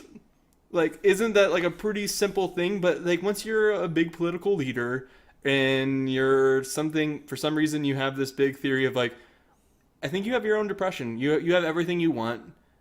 These dictators, these presidents, they have everything they could ever want. Yeah. Like literally at their command. Yeah. What is there left to want? What is there left? Really, you just, I think, get depressed at a point. Yeah. Where the explosion of the world, who cares? Yeah. I already had 20 years of having whatever I wanted. Yeah. I lived my life. Who cares? Yeah. So that's the thing is, I think as we develop community and culture better, as people become better to other people, and we get over this point of wanting or to exploding our planet, Yeah. we're gonna eventually go to space. We're gonna start colonizing other planets Yeah. because we're gonna get past this idea. We're gonna work together, I think, to get to space. Yeah. And then years from now, those planets will start to have wars against each other's planets. Sure. It's our natural evolution. Yeah, It's the dinosaurs. What happened to the dinosaurs is it's a part of life. Is life needs to be able to manipulate their demise. Like so and That's deep. That's it's pretty deep. pretty deep, right? So our demise right now is we have two pretty big ones: nuclear war, and actually three maybe. If you count the third one, it's up for dispute all over the place. But nuclear war is the first one. Sickness, like disease, yeah. like all that is Famine, the second all that one. stuff, Like yeah. there's reports that our medicines aren't going to be working for us pretty soon. Yeah. And the third one, climate change. Like our world is literally going to not. It's basically Mother Nature itself is going to say, you humans are making this parasite on this planet. are making this planet not good anymore. Yeah. We're just going to wipe you out real quick. Yeah. So that it can go back to normal. so that the other animals can have the planet. Yeah. That's if I ruled the world, that would be the first thing. Is I would be like, let's get to space, let's leave Earth to the animals, because Yeah. honestly, there's a report I saw last week that all these dolphins and whales they're finding have all these plastic pieces inside them. Yep. From our litter From in the us. ocean, and Yeah. that's horrible, man. Like these are some smart, like dolphins, super smart species. One of the I think they're the second smartest in the earth, as like self-aware, and like they have personalities, language. Yeah. I think they're also rapers, but if you think about ancient humans, I'm pretty sure they were rapers too. Well, I mean, that's all we did in war was we conquered a place and raped women there so that they would have their babies. And that's a natural progression of human as well. It's intelligence. Part of like a intelligence thing is getting over that, because then all of a sudden Evolve mentally. Maybe Yeah. not physically, but you're evolving mentally. And I don't know if you've seen Blue Planet or Blue Planet 2 at all, the Discovery Channel's about ocean life. And some of that shit is really sad when they break it down to what's all the plastic shit in our ocean. I mean, there was a giant sperm whale that almost suffocated itself with a giant piece of plastic. I'm sure he thought it was a giant squid that he was going to eat, and he put it in his mouth and it just draped over his mouth, and there was even parts of it where he was trying to roll over and it got over his blowhole, and thank God that somebody was filming so they could get it off of him. Whoa. But yeah, Giant plastic drums, and we the think amount about- of microplastics in our oceans are just crazy stupid that it's even killing the small life in the ocean. But the fact that there's people out there who just don't care. Yeah, that's true. We live in an oligarchy society right now where billionaires, and they don't want more politics in place for them to like environmentally waste things like in a more expensive way. Yeah. They want them the business of America is to make money. It's and the world, I guess. It's capitalism best. is to make money. So to make obstacles in the path to not make as much money isn't the goal for any of these people. Yeah. And I think that's why we have this pollution problem. We have overfishing in certain areas, and I think China's a big problem of that. Is we're running out of. I think tuna is going to go extinct eventually. Yeah. Because China has actually, from what I at least heard, I don't know. There's a couple of articles I've read on China. I can't say they were reputable sources, but from what I've seen is China was going to run out of fresh water within like 2025. whoa. And they had because of their huge pollution problem, their waters were just so many chemicals in them, nobody could drink it. And from what I heard, is they've turned a huge leaf, a huge. Everyone's turn. going to have to. And China is putting so much money and time and effort into cleaning itself up and cleaning its waters up, cleaning its air pollution up. So China, I think, is taking pretty good steps towards all of that. And that's what we need to do as well. We've done pretty good as far as the country has as well, but we still have a lot of people who are science deniers who think climate change isn't a thing, and they're the ones that continually call it global warming. Yes, I'm sorry it was mislabeled that in the future, but it's technically not mislabeled either, because all it's saying is it's a general warming of the planet. Which causes the ice to melt, which causes the oceans to rise, which cool down, which causes climate change. And because of climate change, all of this polar vortex stuff has now split into 3 polar vortexes instead of 1 like it's supposed to be, where it's supposed to stay at the polar caps, causing the ice caps to freeze and causing glaciers to form, so that all the water does get sucked up there, so none of these other problems happen. But since there's not a lot of ice up there, there was even an article I read even recently as last week where there are lands in the Arctic Ocean that haven't seen air in 300,000 years because they aren't covered by glaciers anymore. Whoa. Yeah. That's craziness. And that's like, and this is the deeper picture, is the Earth will live on without us. Like, so this idea that this climate change, like, even if like the climate completely changes and it's all part of Earth is like, it's kind of like a forest fire. Yeah. A forest fire will naturally burn down a dead forest or a dry forest. Yeah. To kind of like set the land to Yeah. grow again, to grow a better forest. So, I mean, I know that they were talking about because we're burning up our atmosphere, because of these greenhouse gases, Yeah. We're actually the Earth is going to be more like it was in prehistoric times. Yeah. So after we can't survive the climates anymore, Yeah. and that will kind of be a testament of our ingenuity, Yeah. our creativities, Yeah. are we going to be smart enough to get past this battle of climate? Yeah, but that's also the part of humanity, is our willing To manipulate. what am I looking for? Our ingenuity to continue on. Our will to live is huge part of why we're still a thing, and by all means, on the scale of time, the amount of humans, the amount of time that humans have been around is a blip on the scale of Earth's history. Yeah. But we have a viewer here who wants to know what we think about people who do deny global warming or deny climate change.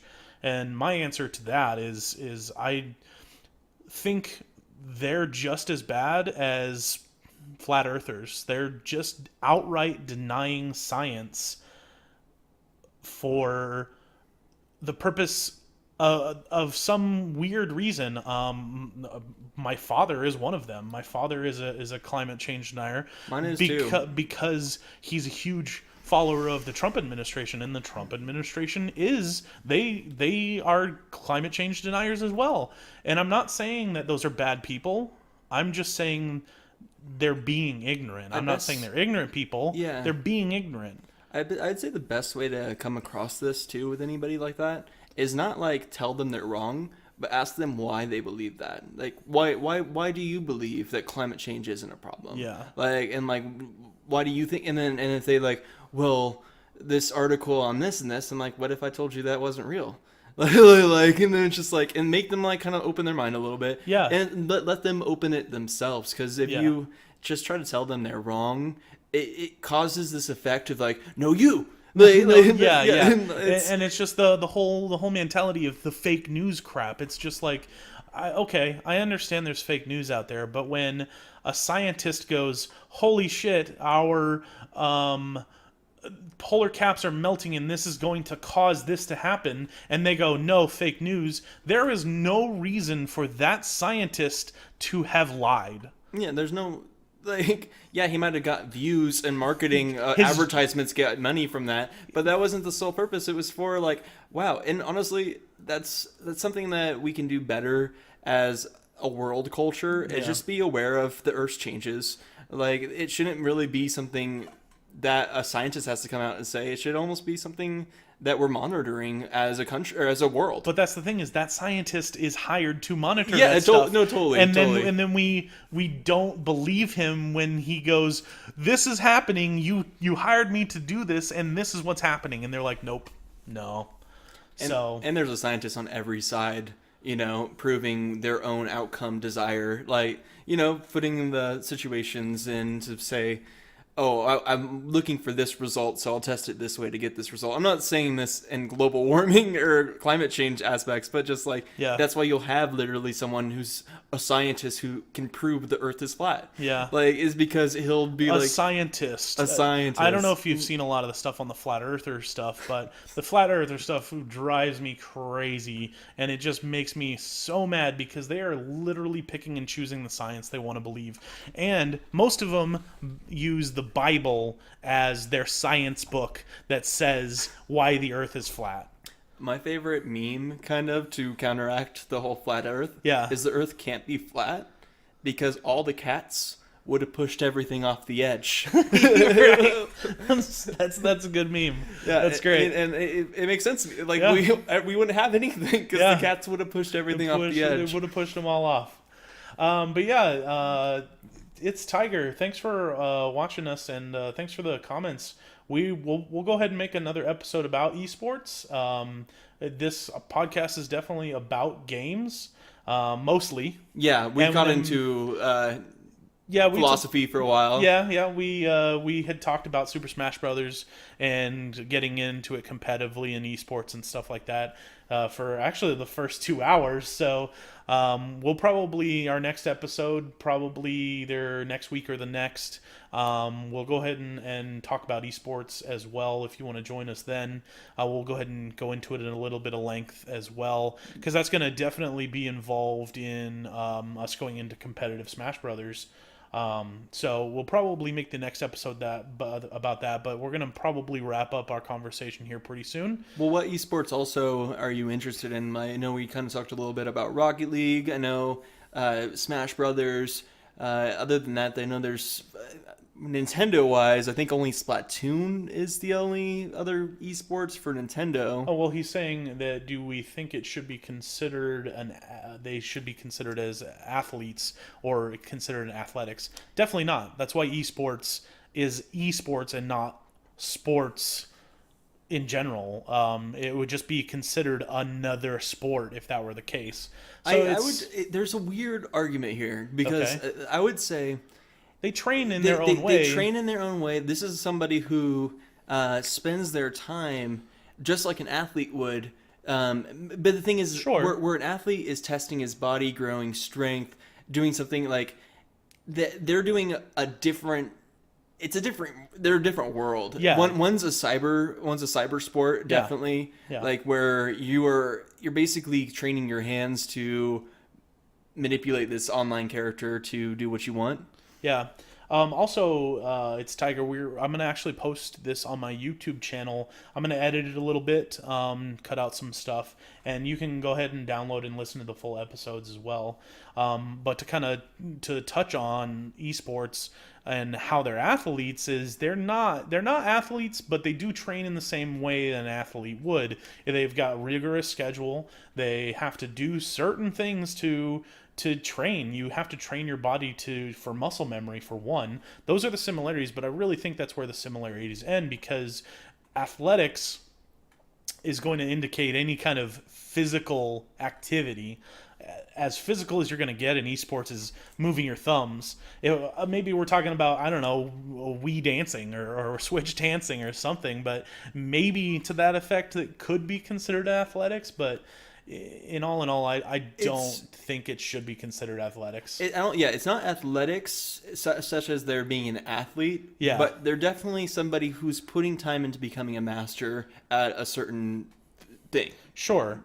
But so are people going to college, you know? So should getting a degree be considered athletics? But are you really becoming a master at a certain thing? Like at a certain point, you need to, That's what a master's degree is for. Yeah, but I know people with a master's degree. Well, okay, in that particular situation, then a magician training to be frozen is going to take the same training steps as an athlete would. Does that make them an athlete? A magician? Yeah, are magicians athletes then? Frozen? No. It's more of like becoming a master of your hobby.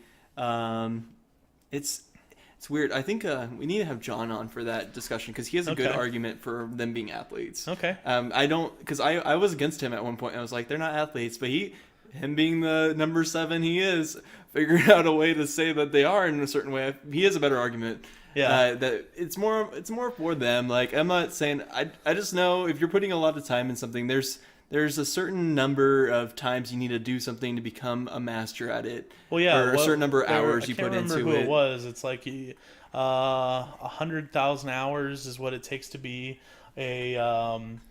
a master at something or something like that. I can't remember who said that. I think it was an athlete that said that, to be honest. Yeah, and I mean, like Rocket League, I put thousands of hours into that game since it's come out. Yeah, and I mean, my rank is Rocketeer, but I'm not. I don't know what that even means. So. I mean, that's just like the highest level you can get to, or whatever. Okay, all right. But it doesn't mean, like, there's still people out there who play it more than me who are going to kick my ass. Yeah, I mean, if I was to get into esports and playing games competitively, which I do want to do, I would probably put in a physical aspect of it. Like, I would have to exercise a certain amount of time during a day, and then play games a certain amount of time during the day as well. It would be coming down to making a schedule for yourself because somebody's paying you to play games. So I just had a weird thought. Okay. What if the evolution of games and sports are to converge one day? Maybe they are. Maybe that's the inevitability like of it. Those machines where you're like running on the thing with a VR helmet, turning around.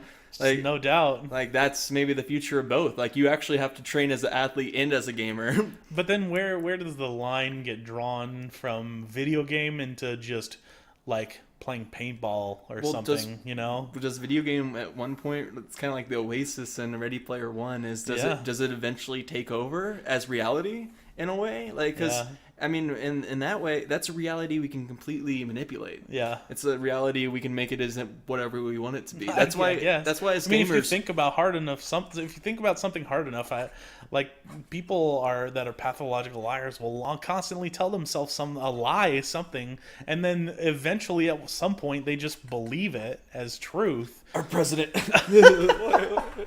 Oh wow, jeez. Oh man. Sorry, guys. Sorry. Didn't mean that to come out, but yeah. That's a tough question to answer. What do you say? If it's just the physical aspect, but I think at this point, yes. There's a mental as well, and I think that's why I said the mental's both. The physical is only one way, really. Yeah. What's the damages for an esport player? Maybe carpal tunnel. Yeah. Maybe some thumbs wearing out over some time. Yep. Where an athlete, you're gonna have some brain injuries. Yeah, and like stuff like that. I'm not gonna tear my ACL playing Super Smash Brothers. I'm not going to. If you kick the TV and somehow mess up and cut your Achilles or something. Yeah. No, I don't think it works that way. But yeah. Yeah, well, we'll get into it more in the next episode about esports for sure. I'll look up some stuff about it and see if we can get some interesting subjects on it. Because I know esports has been around a long time, even before it was even called esports. Back when Halo 1 was around, people got together and played competitively. Tetris was competitive play. Like esports chess Is chess an esport? I guess it would be. Like, I was on YouTube the other day and, like, a brilliant game from, like, the 70s kept popping up. And I'm like, I almost watched it, but I was like, I don't got time right now. Yeah, Watch a chess game. I guess that's where esports technically started is chess. Chess was the original esports. Yeah. So, I mean, and just like that, you had to become a master at it. You had to play it a lot. Yeah. And then that kind of died out when Blue came about. Blue was the computer that beat Bobby Fischer, the number one chess player in the world. But you know,